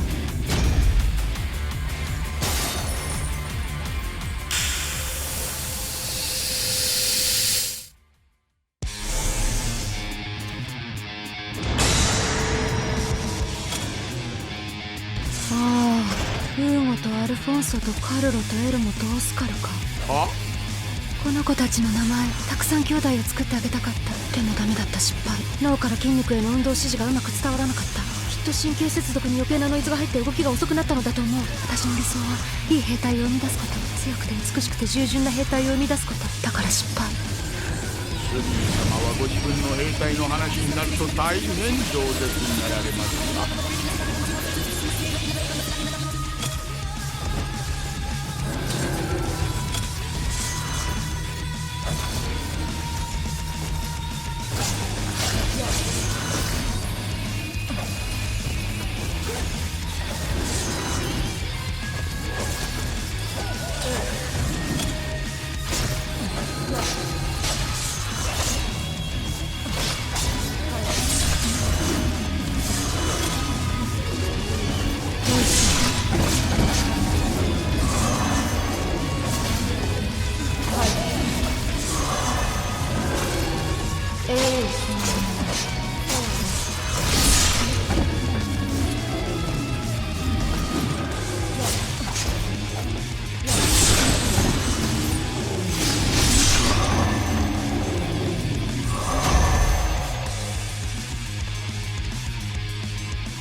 クグロフィン。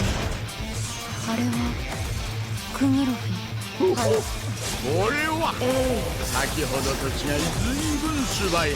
クグロフィンは優秀。ウーゴ兄弟の失敗を記憶にうまく作れた成功。神経接続に金属を使って伝達を確実化した上、伝送速度を 45% ほど速めたの。金属を細くしてオーガに埋め込むのは本当に大変だったけれど、結果が出たから大満足。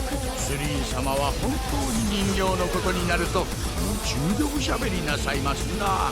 いやこちらも素早い兵隊だ。ケイジョとルクヌル、あの子たちも優秀だけど川上賞。それはいかなる理由から？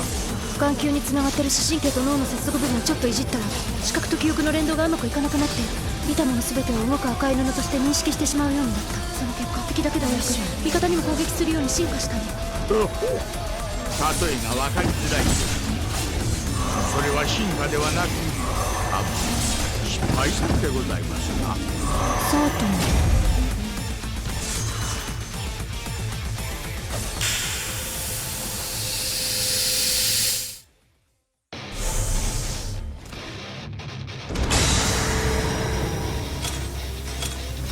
エスクレメント、ユーリ、私が一番会いたかった子たち。ねえ見て、ねえねえねえねえねえ、あの子たちを見て。動きの敏捷性、その負荷に耐える体のしなやかさ、今までの経験と知識を応用できる頭脳、どれをとっても一流の兵隊の証。大成功、森で真珠を拾うような優秀な作品。私の兵隊はいい兵隊。わかりましたわかりましたから、スリー様どうぞ落ち着いて。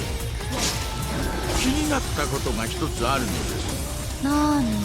このオーガたちの名前にはどのような意味が？スペイン語で大便と小便。はあ？スペイン語で大便と小便。そうですか。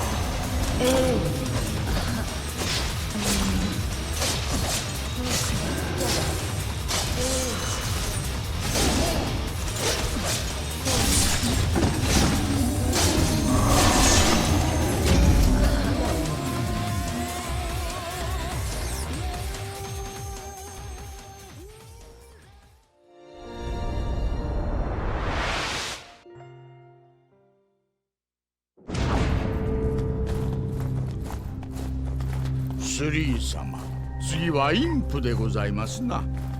負傷を負った。息が上がり、何は調べてまいりました。切ってもいい？いえ、まだまだいけます。現役です。お次のインプ頑張ってまいりましょう。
の仕事にも慣れてまいりました。インプをたどるスカイをハイにたどる、つまりスカイハイ。私の兵隊には飛翔能力も欲しかった。でも空気抵抗や浮力の計算難しい、不良品が多くなった。スカイハイは難しい。その難しさわかります。私も数学は苦手でございますゆえ、というかエンジョイプレイ以外は苦手でございますゆえ。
これは小さい兵隊が欲しくて作った子たち。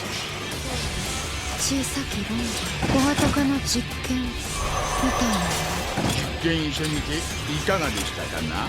動きは速いけど耐久性がやや劣るかな。可愛いけど脆い。可愛いってのは人形としては最高だけど、脆いってのは兵士として最低。つまり最高と最低が共存する新たな知恵が垣間見えた有機的実験作。要は失敗作だ。はい。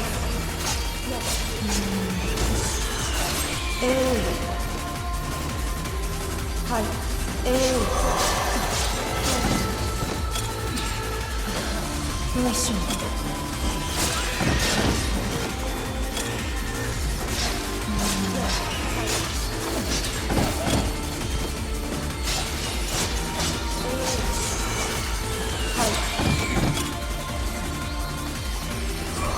よいしょ。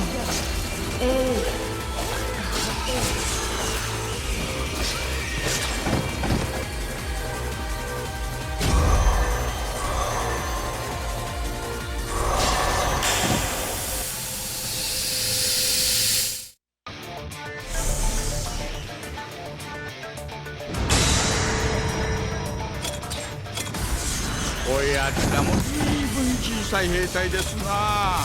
でもさっきの子たちより耐久力がうんと低い。そりゃまあ残念な兵隊たちですな。数だけはたくさん作ってみたけど、ラクダの力こぶと同じ。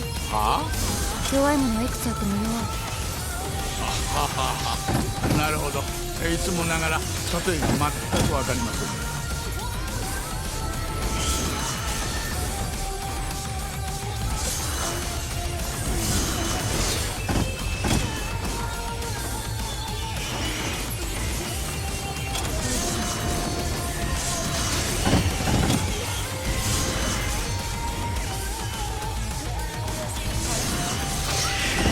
スリー様、こんな時に言うのもあれですが、最近のプレイのことでちょっと。はい、世界随一の量と質を誇った我々のそれに暗雲が立ち込めてきているかと。特に量において。仕方ない。飽きちゃったほほ、スリー様、それは誠のお気持ちですから、私と共に無数の絶頂を迎えておきながらプレイは好きじゃない。でも別に嫌いだよ。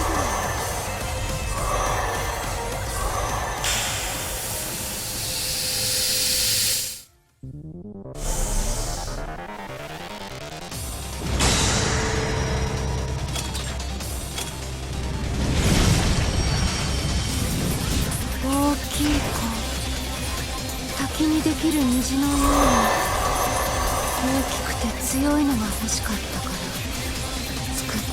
確かに圧倒されますな。でも動きが呪い、致命的、大きい、強い、速い、三拍子は揃わなかった。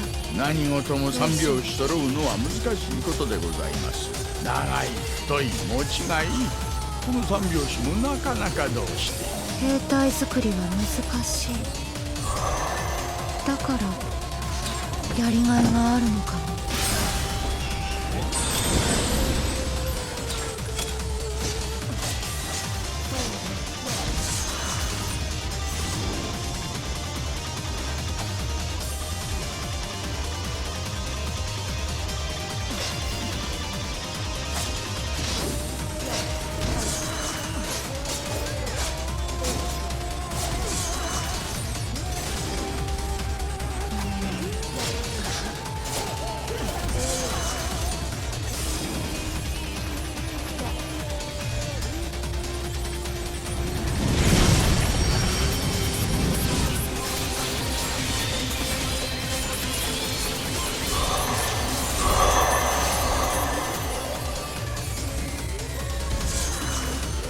よいしょ。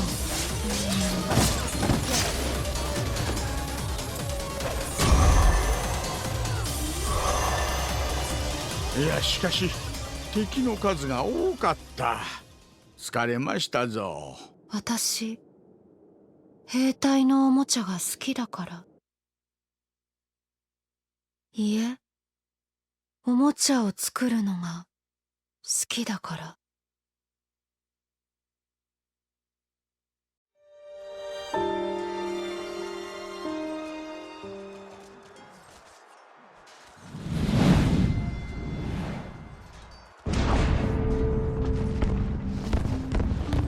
ワンに言われたから手伝ってあげるけど、竜種であるこの私をこき使うなんて。何体って何様？俺様？王様？ちょっとあんた聞いてんの？ねえってば。あっち。はい、分かった。あっちに行けばいいんでしょ、あっちに行けば。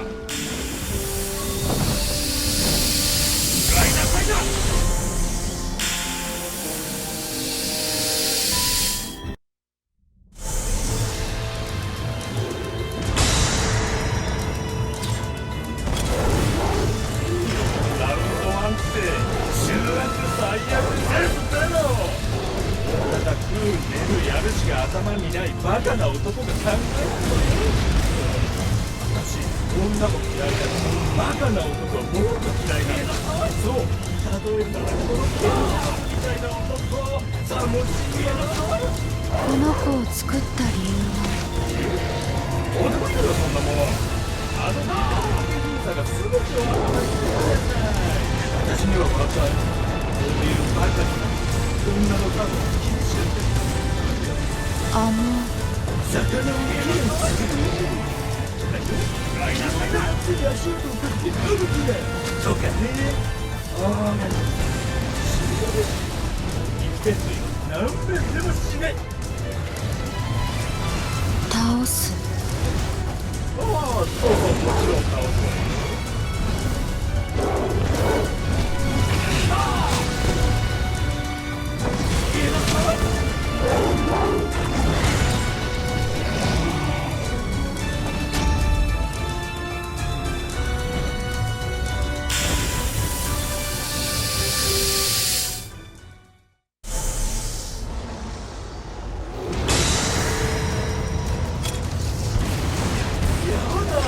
何これ、小さい。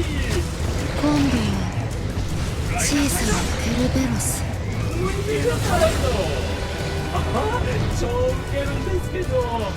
さっきの半分の大きさ。攻撃力、耐久力も全部半分。夢も希望も半分。違う。ここまで一瞬で終わる。また出てきたわよ、ちっちゃいワンコ。いくつか出てくる。じゃあこれで終わっちゃないの？チラ切れたばっかよ。同人の小便じゃあるまいし。笑ってない。絶対笑ったもんね、私見た。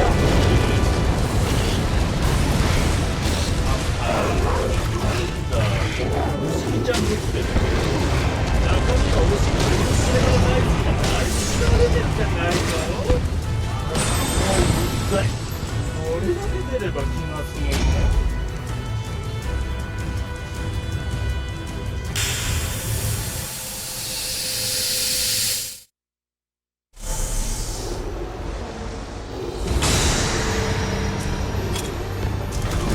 ファイナルって何よ。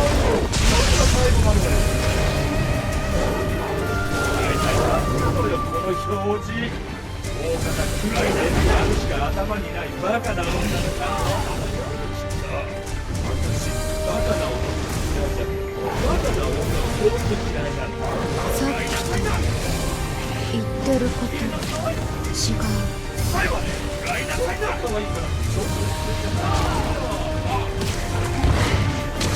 今度の子すごく大きい。いや、わかるわ。ラウンドワンのやつの場合はあるけ攻撃力耐久力の倍。ど、そんなのが全部予想通りよ。ライナーちょっと、あんたもうんあんたたち歌う台はちょっと目を離すとすぐダンクしようとするから。容姿で人生のシード権を渡すやつってこれだからいや。ライナーダンクして当たり前なんだもん。失礼だか失礼だか知らないけど。なんとかやったわね。私偉い。よくやった。ねえ、そう思わない？思うでしょ？感謝するなら今よ。ちょっと、なんとか言いなさいよ。これだから歌うたいわ。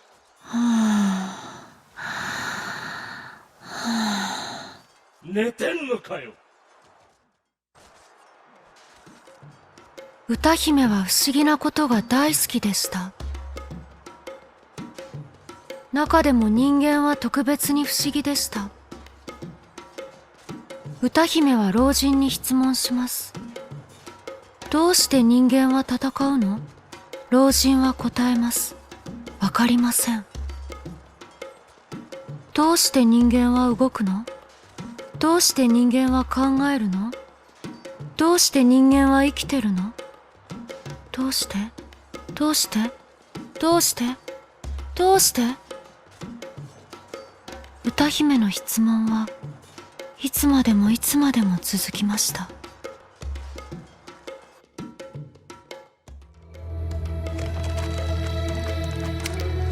ワン姉さんは分かってない。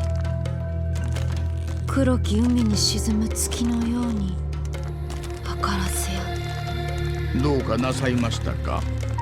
ワン姉さんに海の国に保管してある子たちを片付けろと言われた。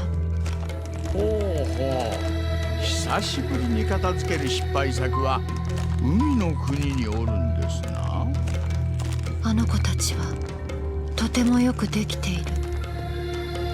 壊したくない。ですがスリー様、このまま生かしておいたらどうなるか。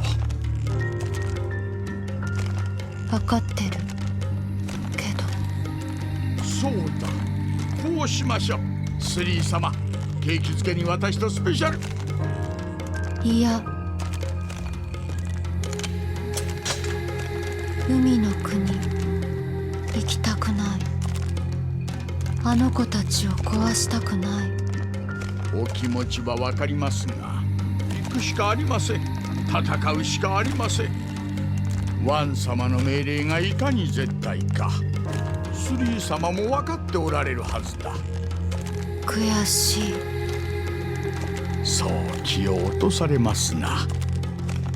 不肖オクタがスリー様の最高傑作を心に刻みますゆえ。本当？希望の花火は何色だ？は？なぜここでなぞなぞを？本当に見てね。心に刻んで。絶対忘れないで。玉虫色の役。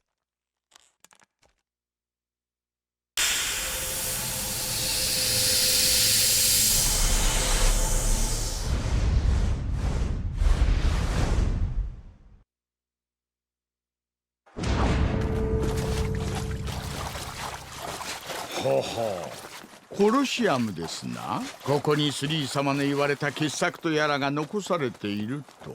そう、傑作。私の最高傑作。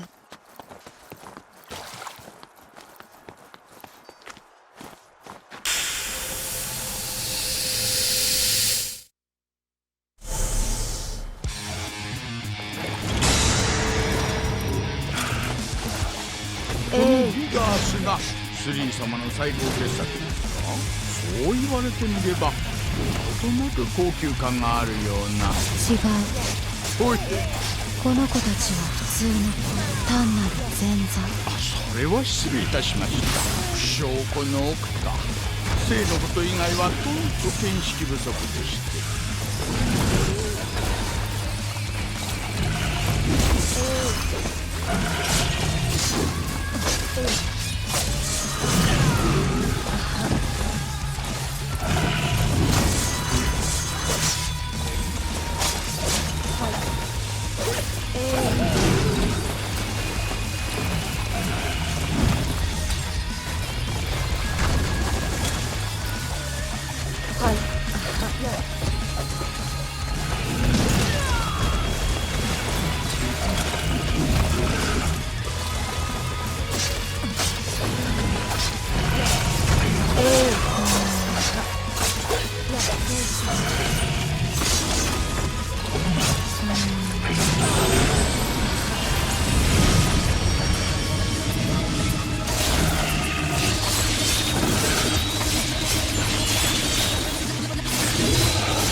ギガースが出てまいりましたな。こちらがスリー様の作品ですか？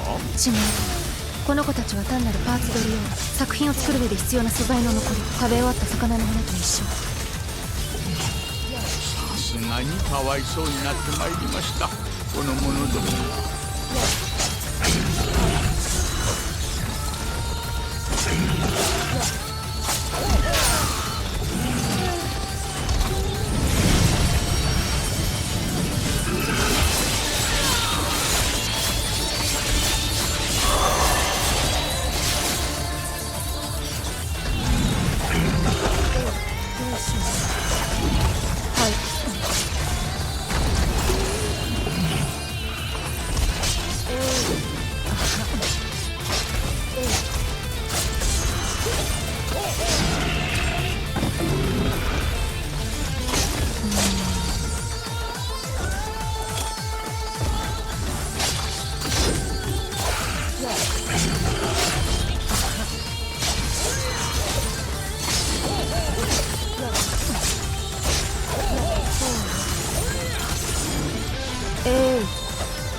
だ。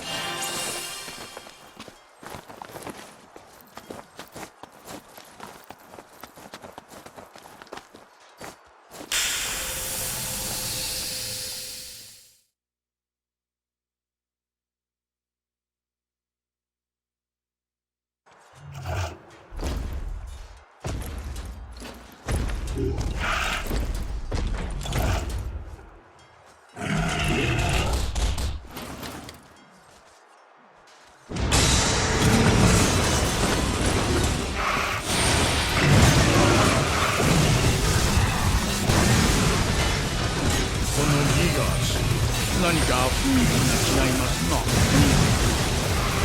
て人間とギガースを混ぜたのだ。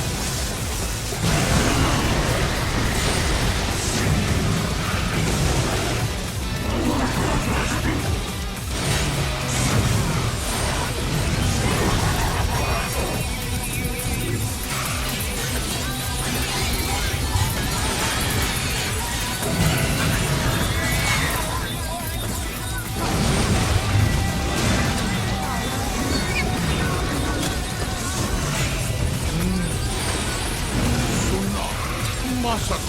ほらあの子たち喋るでしょ。ギガースの知性だけじゃできないことよ。ただ人間は体も心も脆弱だから調合が難しい。すぐダメなの。カセットでカセットなら血が少し出ただけで硬直するし、だから体の中の必要な部位を一気に引きちぎって混ぜた。悲鳴を上げて消耗しないよう口にお水が出れないように。こうして世界優勝が求められる。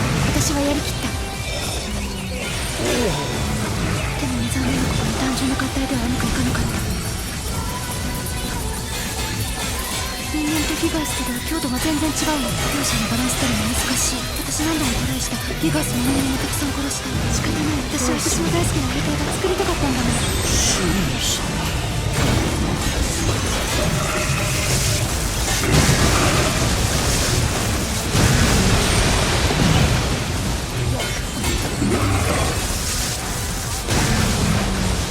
あの攻撃は直線的にしか進まないようです。すぐに路地に隠れることをお勧めいたします。背後にもご注意くださる。挟み撃ちにされると厄介研究を重ねるうちに分かった。人間の強度を決めるもの、それは感情。研究ですと。大事な私の研究、最高の兵隊を作る研究。私はいろいろな感情の人間を混ぜることにした。混ぜるってまさか。だってちょうどいい感情を探すより作っちゃう方が手っ取り早い。何ですか。一体何人の人間がスリー様の手に。56人。数えていたのですか。記録の大事、生きる糧になるからね。なんという。ねえオクタ教えてあげるね。教えてあげるね。結構です、スリー様。私の研究によると人間の強度が最大値を記録するのは憎悪の感情を抱くと。だからその辺りにいた家族を連れてきて。私おやめください、スリー様。父親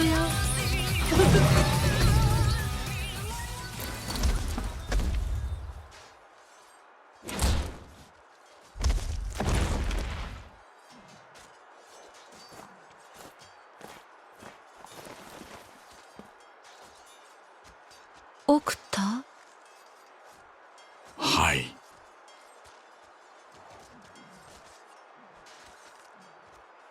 あなたの大事なものって何？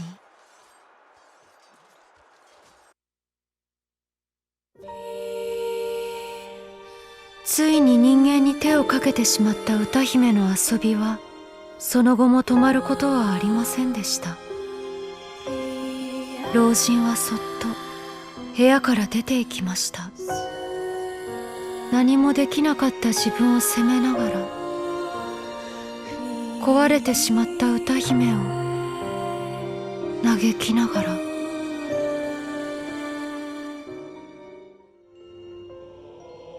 むかしむかしあるところに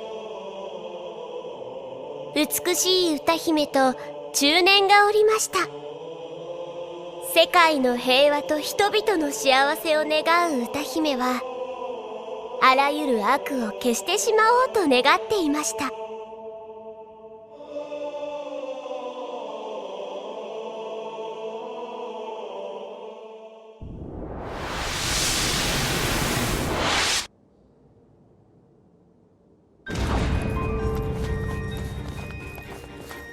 領主様を返せ。歌うたいと人を殺せ。皆殺しだ。領主様万歳。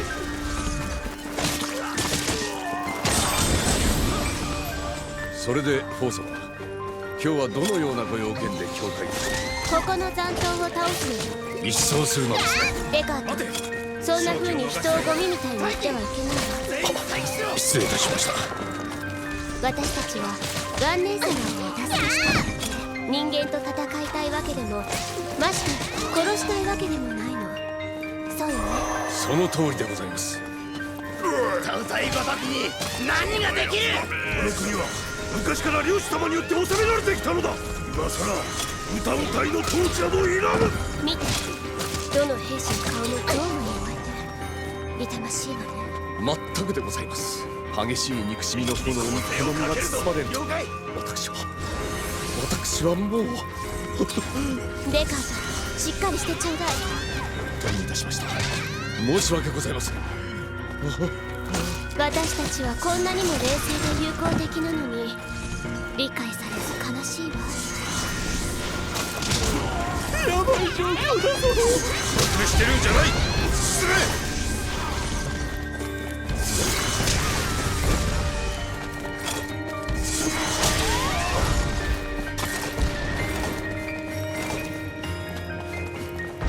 戦いなんて無意味。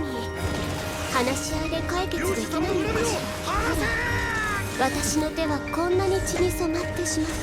フォー様、見事な手並みでございます。やめてよ。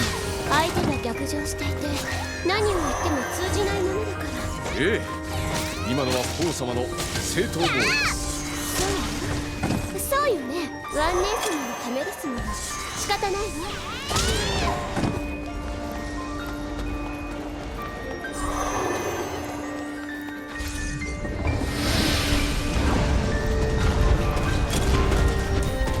フォー様、お疲れではございません。平気よ。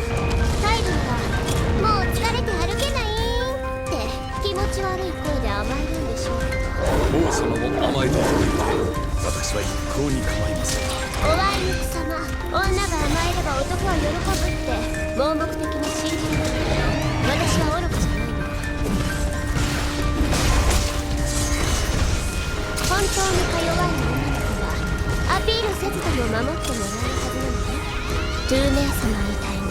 フォー様、疲れておいでならぜひ私の背中をお鎖ください。バカね。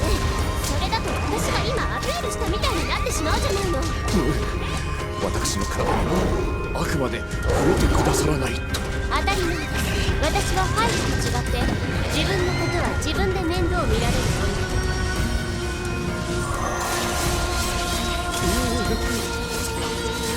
安定の血がしびれいただきました。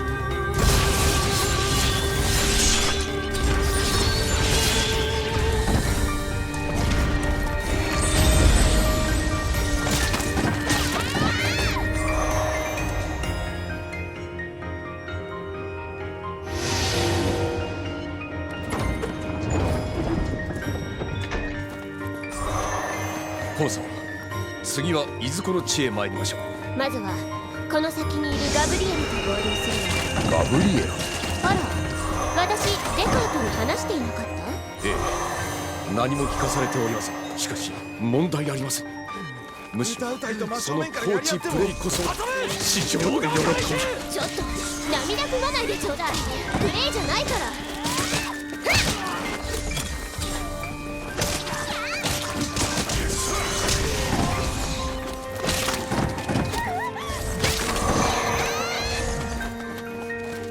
ここで止めますか。ここで止めろ。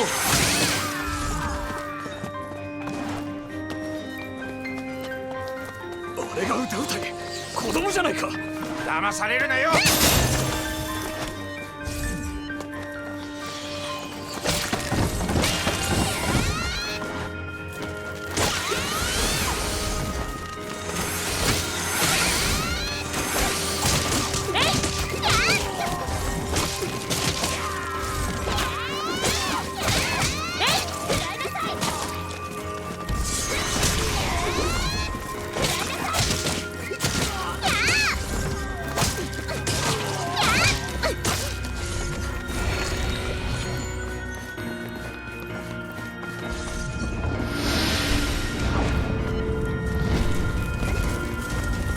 やっと来た。遅かったじゃないの。またないの。悪かった。無意味な戦いで命を落とした目標を捨てるべきだった。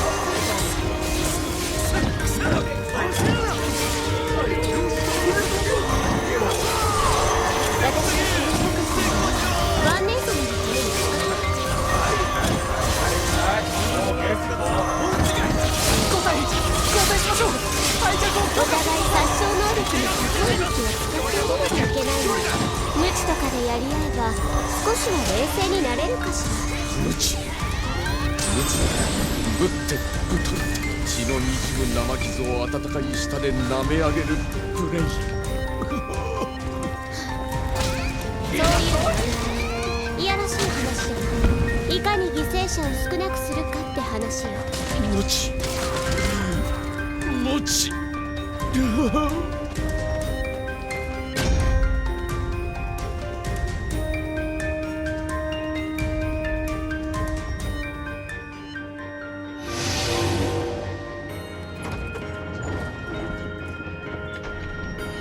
無知無知もう無知のことを考えるのはおよしなさい。思考すら限定されるプレイとはありがとうございます。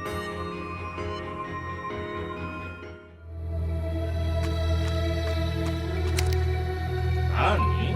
まだなんかよ。お礼を言いに来たのよ。いろいろ助けてくれてありがとう。礼を言う歌姫もいるんだ。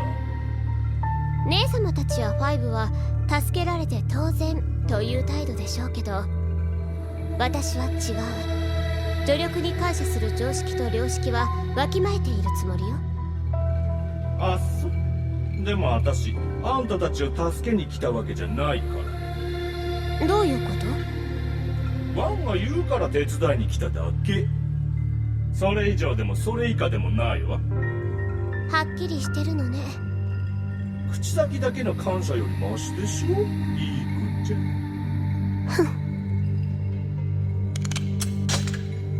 これからどこに行くつもり？森の国に行こうと思っているの。たっぷり手伝ってちょうだいね、ガブリエラ。お礼は言わないけれど。何今の？嫌味？仕返し？執念深い女。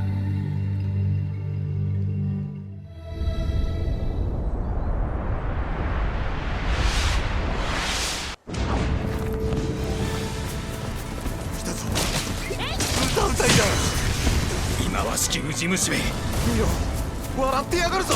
仲間の敵殺してやる。もうダメだ。しっかりしろ。そんなところで無駄死にするな。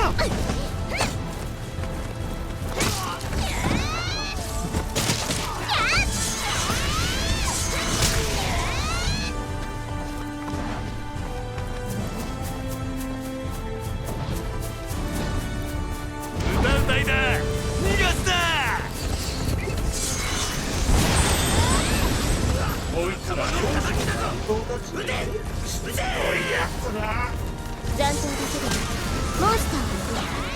注意が必要よ。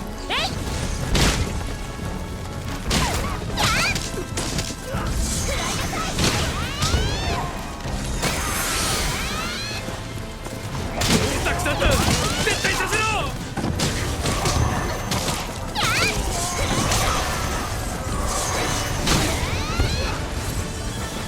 ライナーサイド仲間を殺しやがって。卑怯なやつら。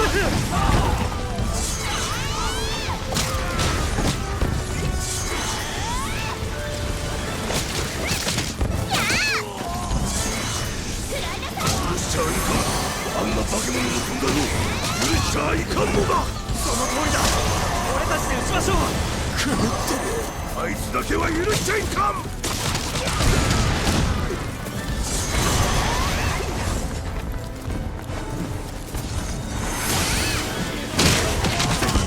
はい、ついつけ。見せてやる。歌うたいめ。なんて残虐な歌うたいなんだ。回帰無理です。止まりません。やられた。しっかりしろ。まだ戦える。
気持ち悪い奴らが出てきたわね。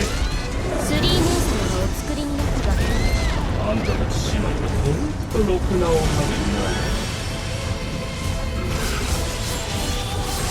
スリー姉様はとりわけ変わっているの。昔から尻拭いに苦労させられてきたわ。変わってる。これっての間違いじゃない？そうかもね。姉様だからって注意しておけばよ。それからまともな神経を持つ妹の務めですよ。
私の一人使える程度にのゲームがあるね。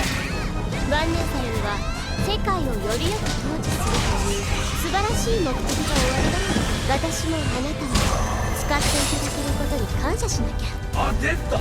もう口先だこの感謝。しかも私をいさめると見せかけてえの。いい子ちゃんがピール。他人の言葉を悪意で突破するあなたの方がよっぽど嫌な女じゃない？あ、失礼。女じゃないわね、ドラゴン。冷たい攻防戦に気配を消して耐えるプレイ。エクスタシー。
竜には人の心の形が見えました。この美しい歌姫の心は穴だらけでした。どこか寒々しい風が吹いていました。どうしてそんなに冷たいのか竜には分かりませんでした。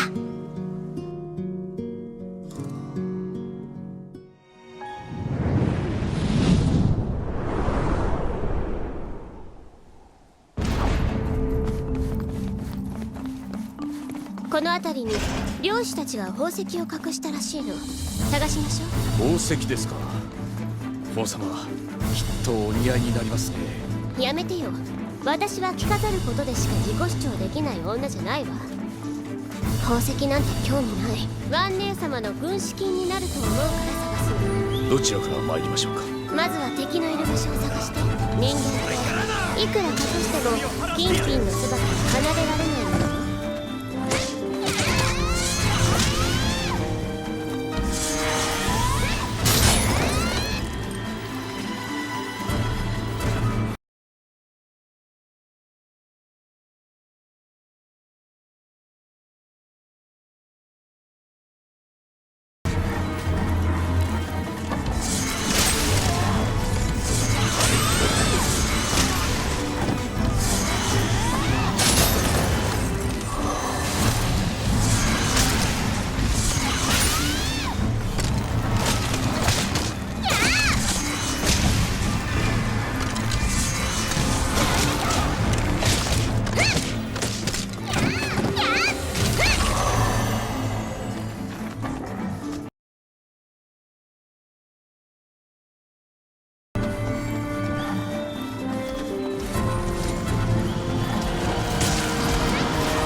私たち姉妹の生成痛ましい犠牲者が出るかもしれない。でもそれはやむを得ないこと。ワン姉様の強い意志は必ずや世界に改革をもたらすわ。さあガブリエラ、飛んで世界の未来を乗せて。やだよ、そんなふわふわしたもん乗せて飛びたくないわ。私、暑いところ苦手だし、暑苦しいやつはもっと苦手なのよね。日陰にいるから助けが必要な時だけ呼んでちょうだい。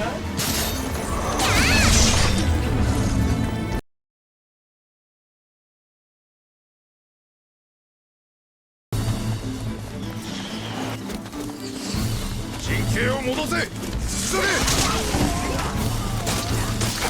ルタン隊たちが来ました。ゲス野郎め、作戦は分かっているな。任せとけ。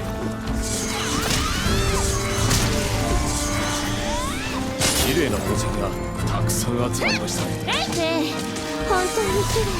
とてもよくお似合いです、王様。そうかしら。私は宝石なんて全然興味ないんだけれど。分かっております。着飾ることはお嫌いなんでしょう。ええ、でも歌姫として最低限の身だしなみは心がけなきゃいけないし。そうかいね。人から一つくらいを持っていてはって勧められるの待ってんでしょ。本当に嫌な生活してる。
相手は歌うたいです。総攻撃と参りましょう。全員配置につけ。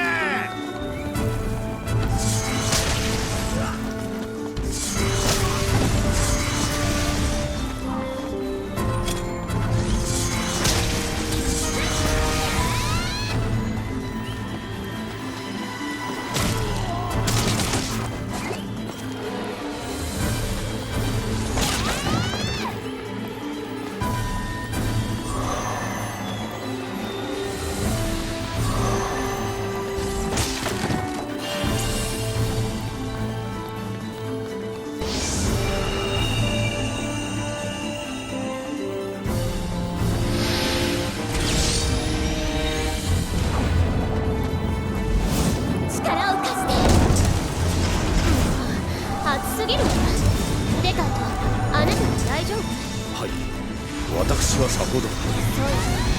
あなたにとってはこの暑さもきっとプレーの一環でしょうから。暑さもプレイなどとは私夢にも。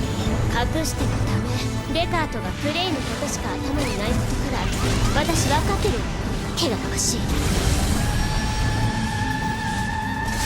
そんな父様からの蔑みの視線が私ちょっと変な汗こっちに飛ばさないで。変態のまま年を重ねてきたことを恥じなさい。なかなかお似合いのパークじゃない。あんたたち似た者同士で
お疲れ様でございました。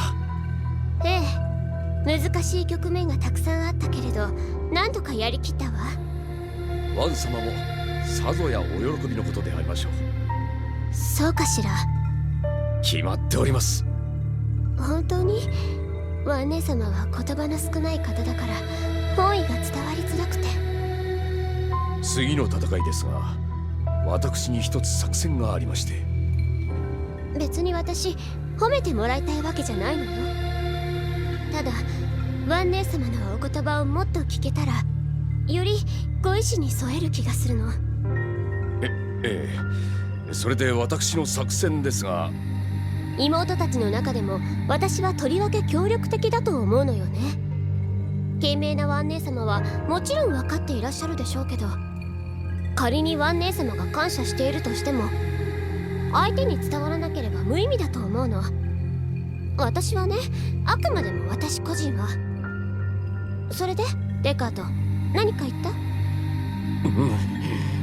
何でもありません。次はどういたしましょう？ヘルフの残党が空中海賊になったこと、デカートも知っているわよね。ええ、ですが空中海賊はもう討伐されたのでは？倒したわ。でもまだ壊滅させていない。残党の残党が今も逃げているのよ。追撃しなきゃ。ですがフォー様、背中を見せて逃げている者は攻撃の意志のない証。もはや我々の脅威ではないかと。でもいつまた牙を向くかわからないでしょ。ワン姉様に災いをなす可能性は徹底的に潰しておかなきゃ。むごい。え？何か言った？いいえ、フォー様のプレイではなく言うことに間違いはございません。従います。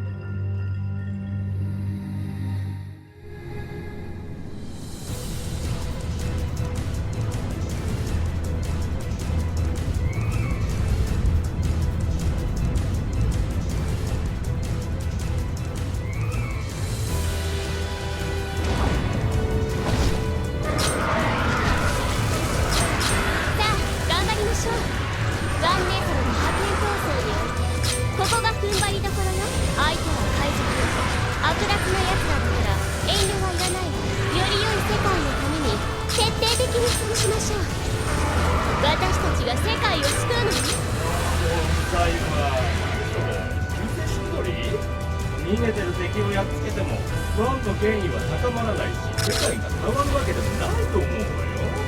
そんなことない。間違ってるわ。あなたもワン姉様も。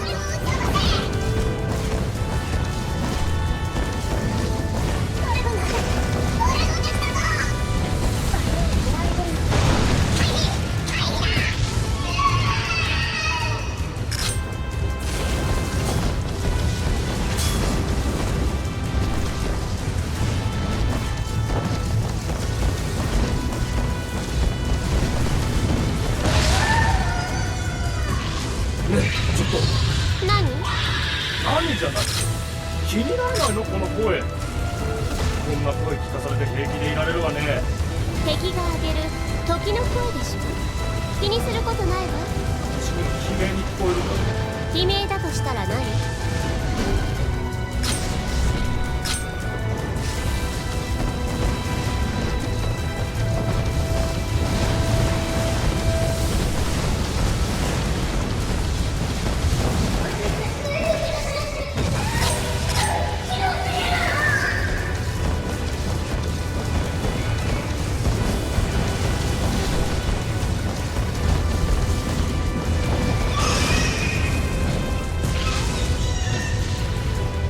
今の聞いたわよね。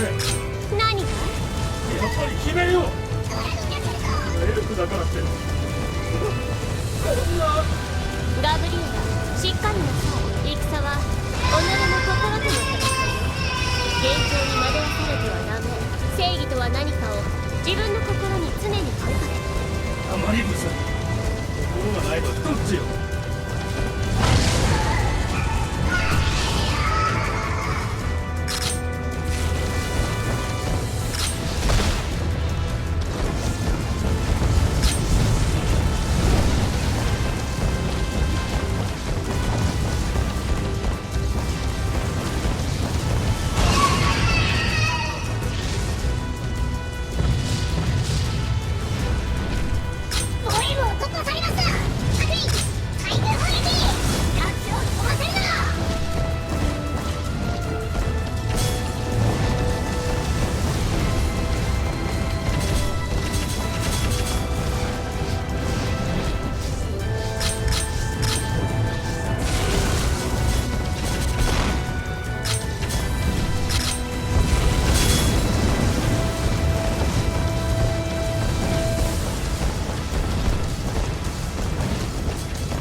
強い。これは戦争じゃない。単なる人殺しじゃない。何がおかしい？いいガブリータ、奴らは人間じゃないの。エルフなの。だから私たちは人殺しなんかじゃないの。そんな。それだけじゃない。この船は海賊船だ。民間の船ですらない。海賊は悪いやつ。悪いやつは殺してもいいの。民間人じゃなければ殺してもいいのよ。これは正義の鉄槌なの。私たちはいつだって正しい。さあ攻撃を続けて。続けなさい。お手の様死んだです。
撃ち落とした船からは身を焼かれる悲鳴が聞こえました。助けを請う叫びが聞こえました。でも歌姫は全く気になりませんでした。だって彼らは民間人ではないから。だって彼らは人間ではないから。だって彼らは悪い奴らだったから。歌姫は爽快な気持ちでいっぱいでした。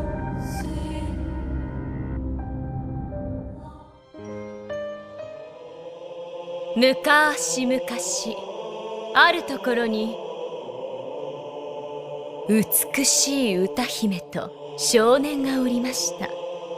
歌姫は性欲と名誉欲と財産欲と食欲、つまりありとあらゆる欲望がとても強く、少年は心の底からうんざりしていました。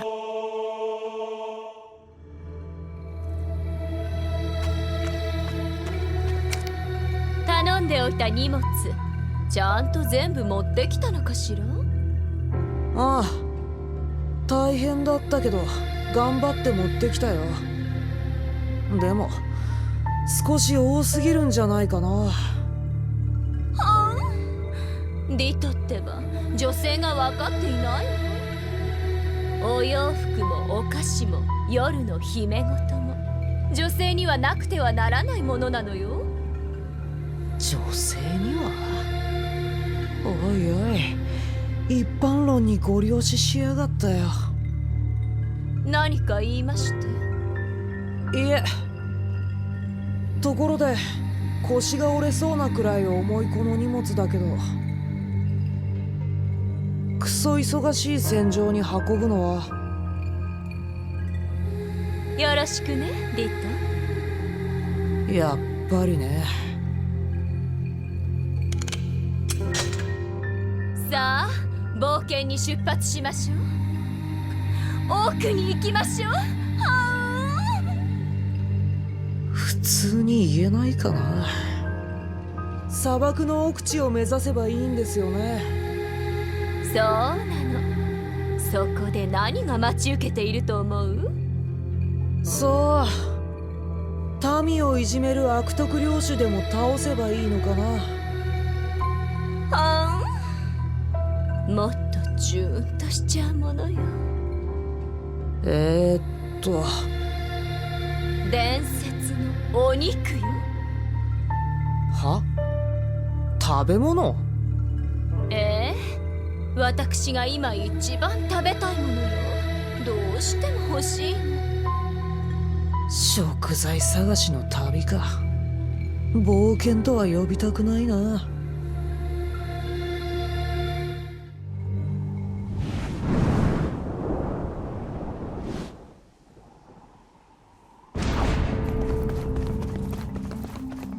侵入者あり、侵入者あり。女と子供です。伝説のお肉。あいつら敵か。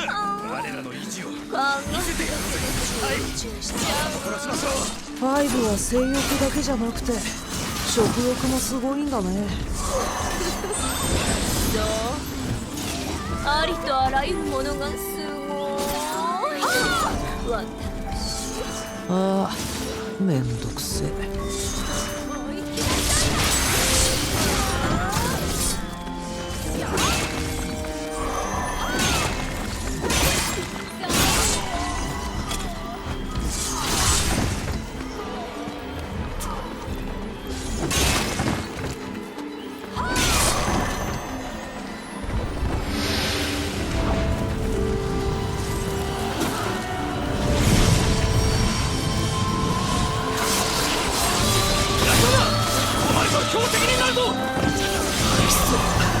生存者は何名だ？わかりません。わ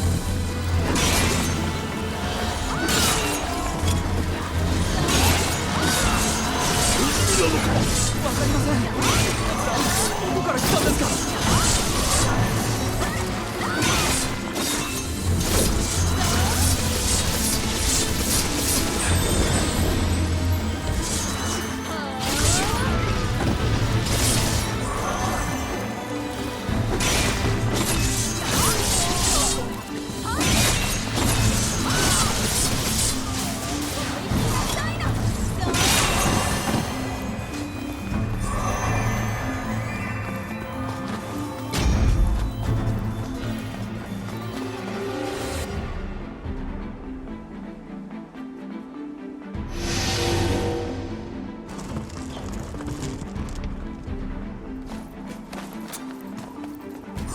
そういえばその肉の伝説のことどこで聞いてきたの？村人が教えてくれましたが、代々村の者だけが享受できる秘宝とも言うべきお肉です。ファイブは村人じゃないのによく教えてくれたね。あら、そこはいろいろムラムラ。もしかして拷問した？なかなかお口を開いてくれないんですもの。でも閲楽と苦渋の中間くらいでとどめましたんだ拷問。まあ僕は嫌いじゃないけどね拷問。ただ普通は食べ物ごときじゃやらないよね拷問。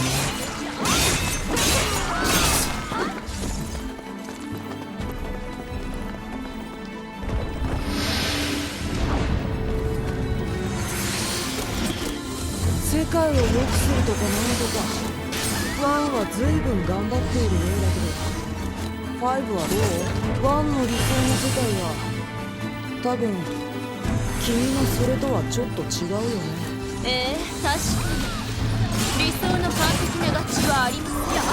けど私は愛欲に満たされた絶頂の世界にしたいと思っている。今より素敵な世界にしたいと思っている。ワンお姉さんと同じ。ちょっとよくわからないです。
味方がどんどんやられております。やめに惑わされるな。様に何と言えば生き残れたらな。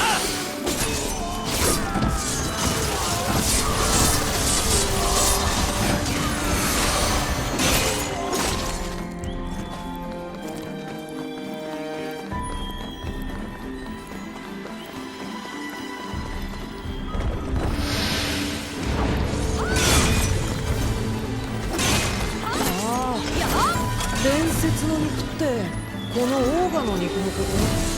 全然違う。この子たちのお肉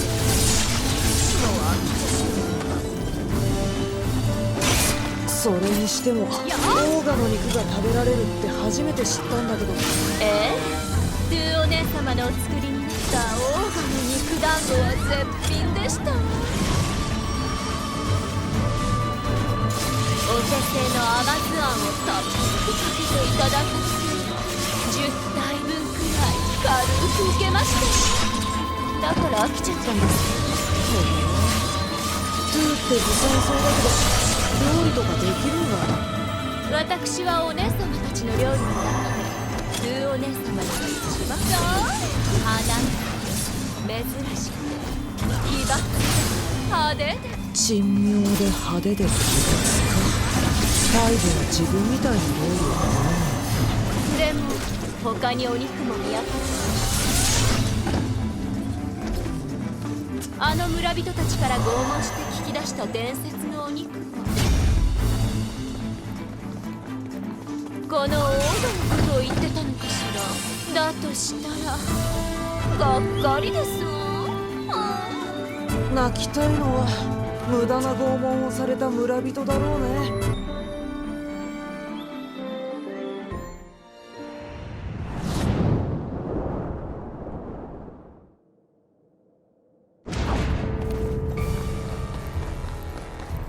ファイブ、砂の国では痛い目を見たね。まさか伝説のお肉がオーガだなんて。がっかりですわ。伝説ってそういうものさ。遠くで眺めているくらいがちょうどいいんだ。ということでさっさと帰らない？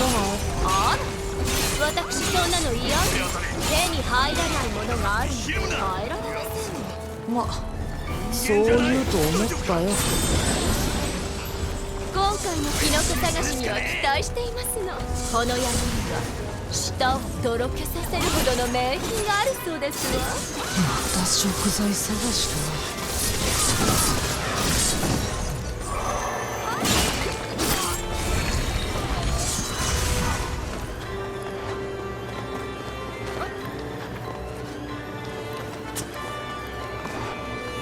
するな。見た目に反して凶悪な奴らだぞ。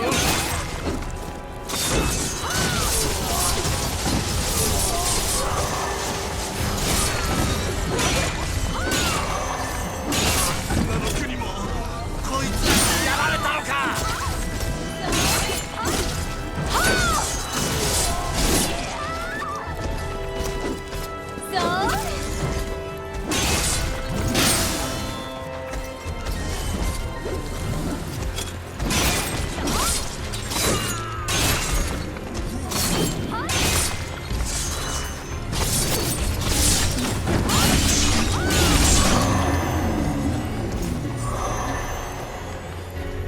こんな寒いところをご苦労さ。僕の姫様の食い打ちが張っているせいで君たちに迷惑かけちゃってるね。でも僕もこのメス豚にはほとほと迷惑してるんだよね。ってことで僕は今めちゃくちゃ機嫌が悪いんだ。クソ寒いし君たちをギタギタに切り裂いて内臓の一つや二つ引きずり出せば少しは暖かくなるかな。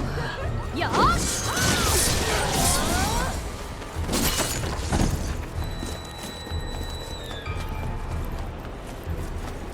お互いに援護しながら行け。声出していくぞ。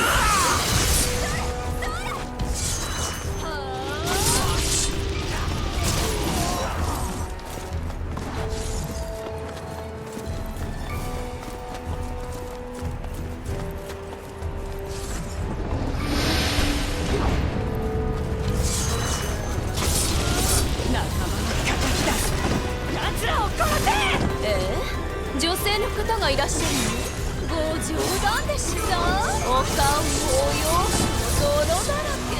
髪の毛からは腐ってカエルのような匂いがしていますので、どうしてこうなるまで放っておかれたのでしょう。お美しい女。穴があればいいってものじゃありません。まずお風呂に入って体の隅々まで洗う。それからおしろと紅で美しくお化粧し、適度に露出のあるドレスを着る。自分の中の女がほてり出します。本当に仕上げにどのみたの姫精をお出しになってちょうだい。こんな場所で剣に貫かれるのに貫かれた方がよろしいですね。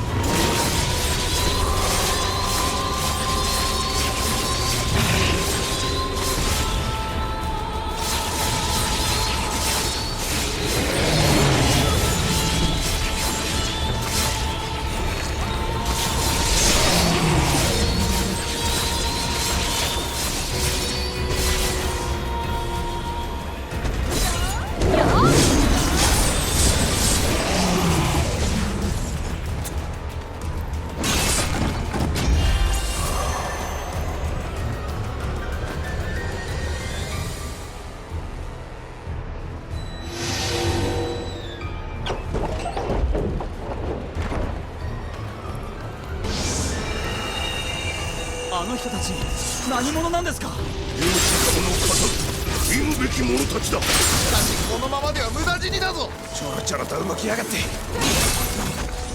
あいつらの攻撃はどうやったらやむんだ。ここよ。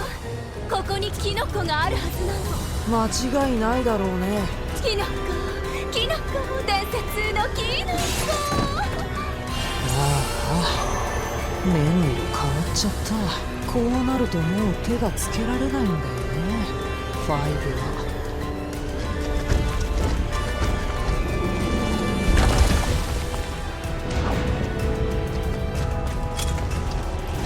出た、ケンタウロス。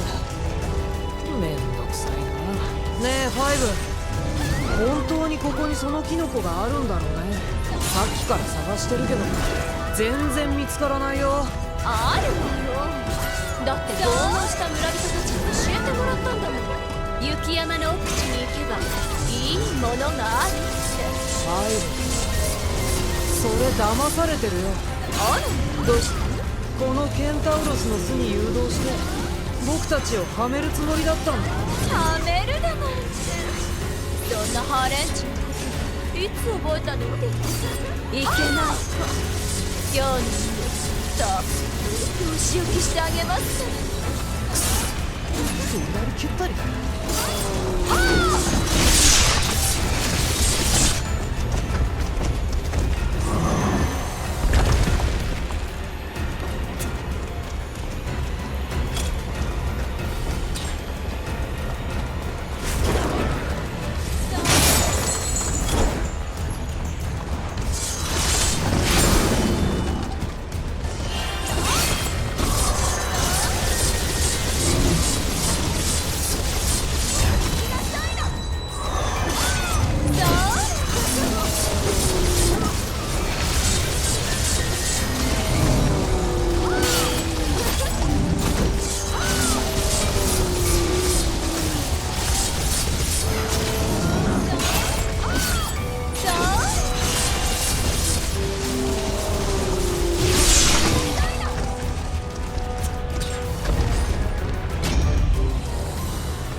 結局今回も無駄足か。見つかる気が全くしないよ。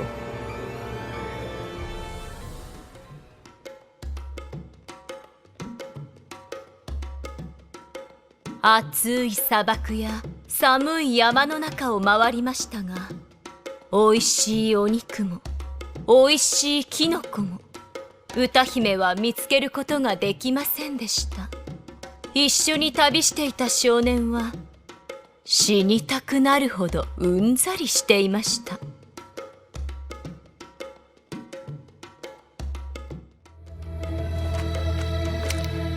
私はワンに頼まれてあんたたちの仕事を手伝いに来たのよ。まあ、ワンお姉様が？僕たちがドジを踏んでないか心配でたまらないんだろうね、ワンは。否定はしないわよ。で、あんたたちの仕事って何さ？海のお宝ですわ。海のお宝って何？お宝はお宝よ。青くきらめく波間に漂う宝石のような。ああ、一言では説明できませんわ。ちょっとこの女大丈夫？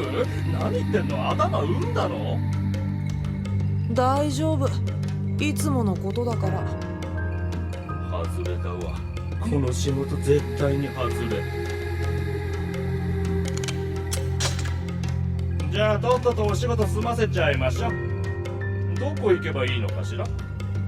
海のお宝っていうくらいだからやっぱり海の国？はあ、ご敬願ですこと。ねえ、いちいちよがらないでくれる？頭痛くなってくるから。私たち海の国にあるとても重要なものを探していてよ。私のお願い聞いてねえし。いざ出発ですわ。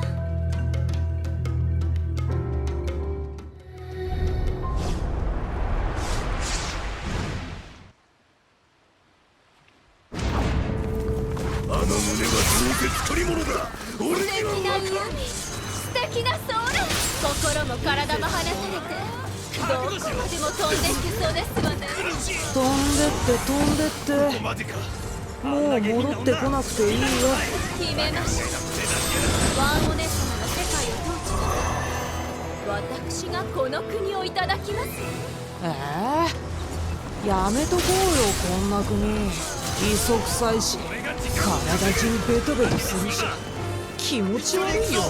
体がベトベトな姫事の後みたいでいいじゃない。それにしても見つからない。海の宝。おい、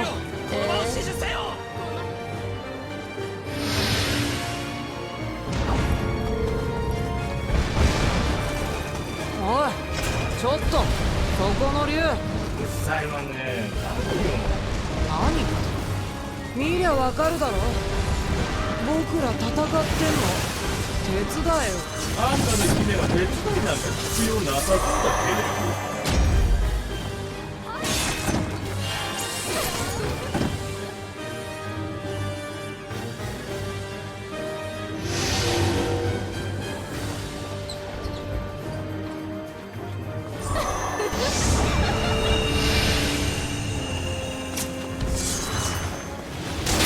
あの女だ。奴が姉さんの舞台を。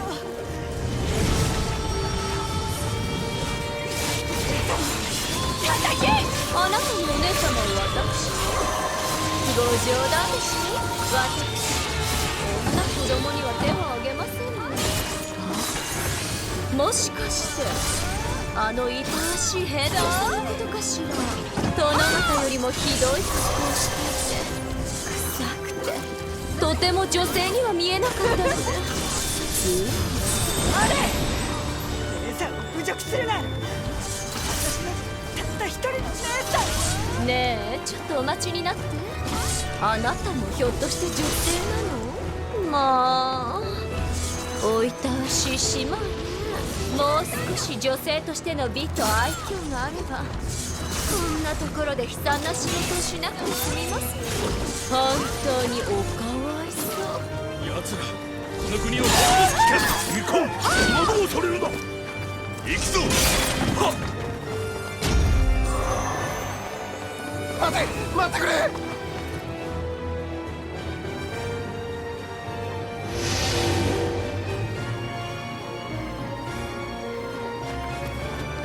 待ってくれ。話の通じる相手じゃないぞ。あいつらの弱点はないか。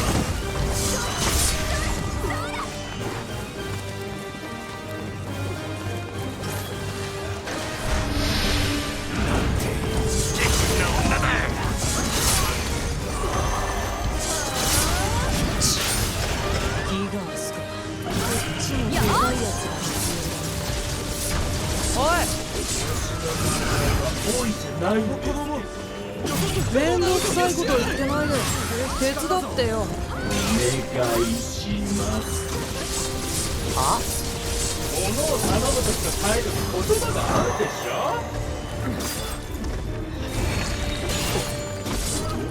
お願いします。ま、今こんくらいで許してあげる。覚えてるよ、バーバードラゴンね。でもよく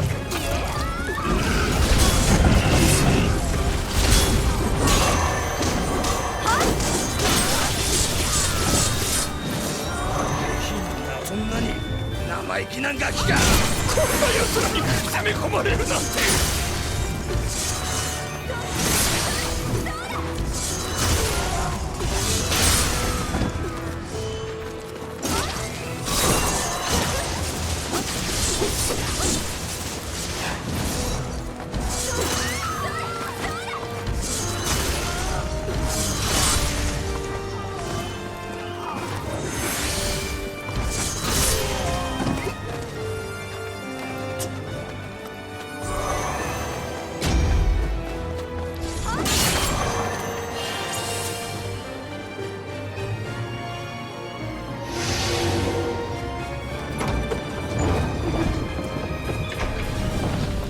どこまで飛べばいいのよ。もうすぐですわ。この先の山の国東京、その海に私の欲しいお宝があってよ。ま、期待するだけ無駄だろうけれどね。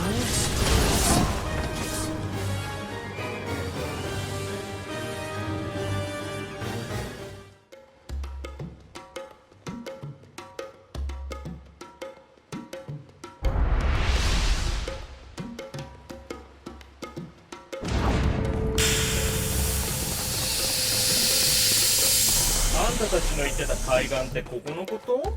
ええ、そうなんだけどおかしいわ。海のお宝はここにはないみたいね。勘弁してよ。また無駄足。あら、でもせっかく海に来たんだし、リトもそんな服全部脱いで生まれたままの姿になりなさいよ。なんでそうなるの？さんさんと照りつける太陽の下で愛し合うだなんて。勘弁してよ。どうでもいいけど、私に見えないところでやってよね。さあさあディット、さあ。ちょっと待って。なんかあの船の動きおかしくない？ちょっと見に行ってみようよ。もうしょうがないわね。さっさと乗りなさいよ。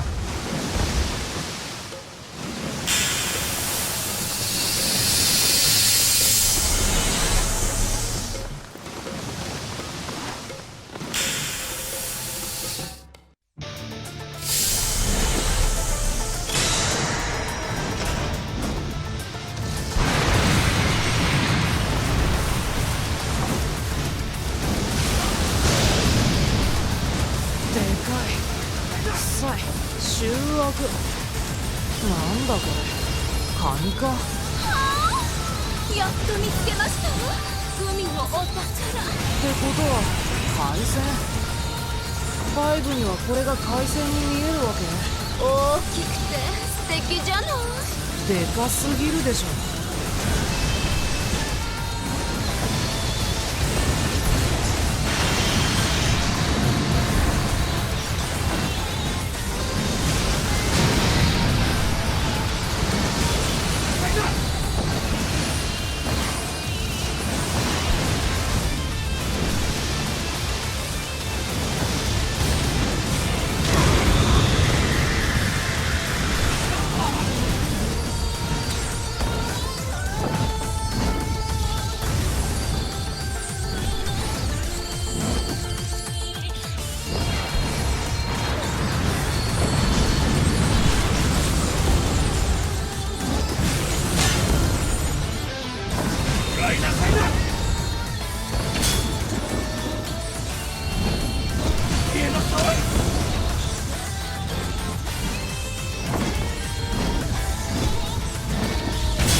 大きいほどしゃぶりがいがありそうではなくて、おそうあれしゃぶりたお金が見通し先にやってんだ。食べるか時間がないよ。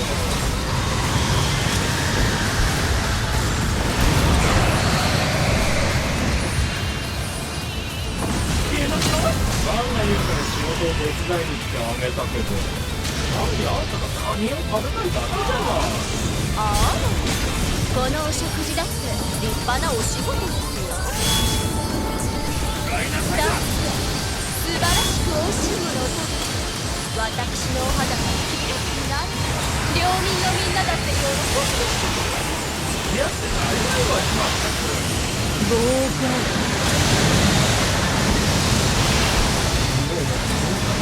ちょっとクソすぎない？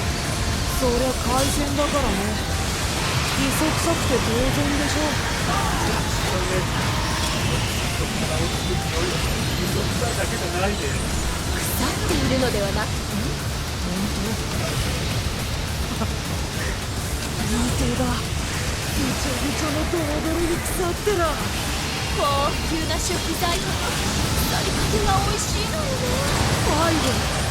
早く仕留めようよ。この腐った体をもっと近くで見たい。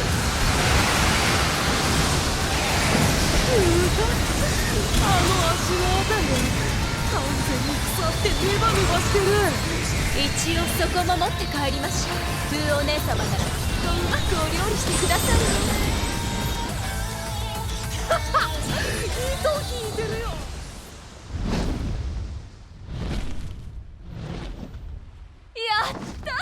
やったわねディット。ああ、最高だね。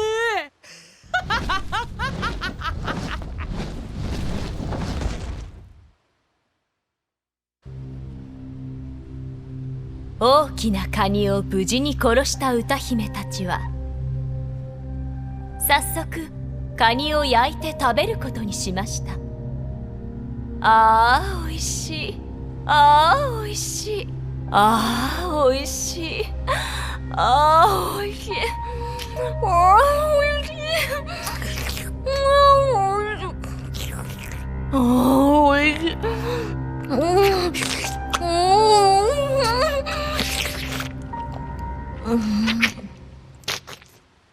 ああおいしい。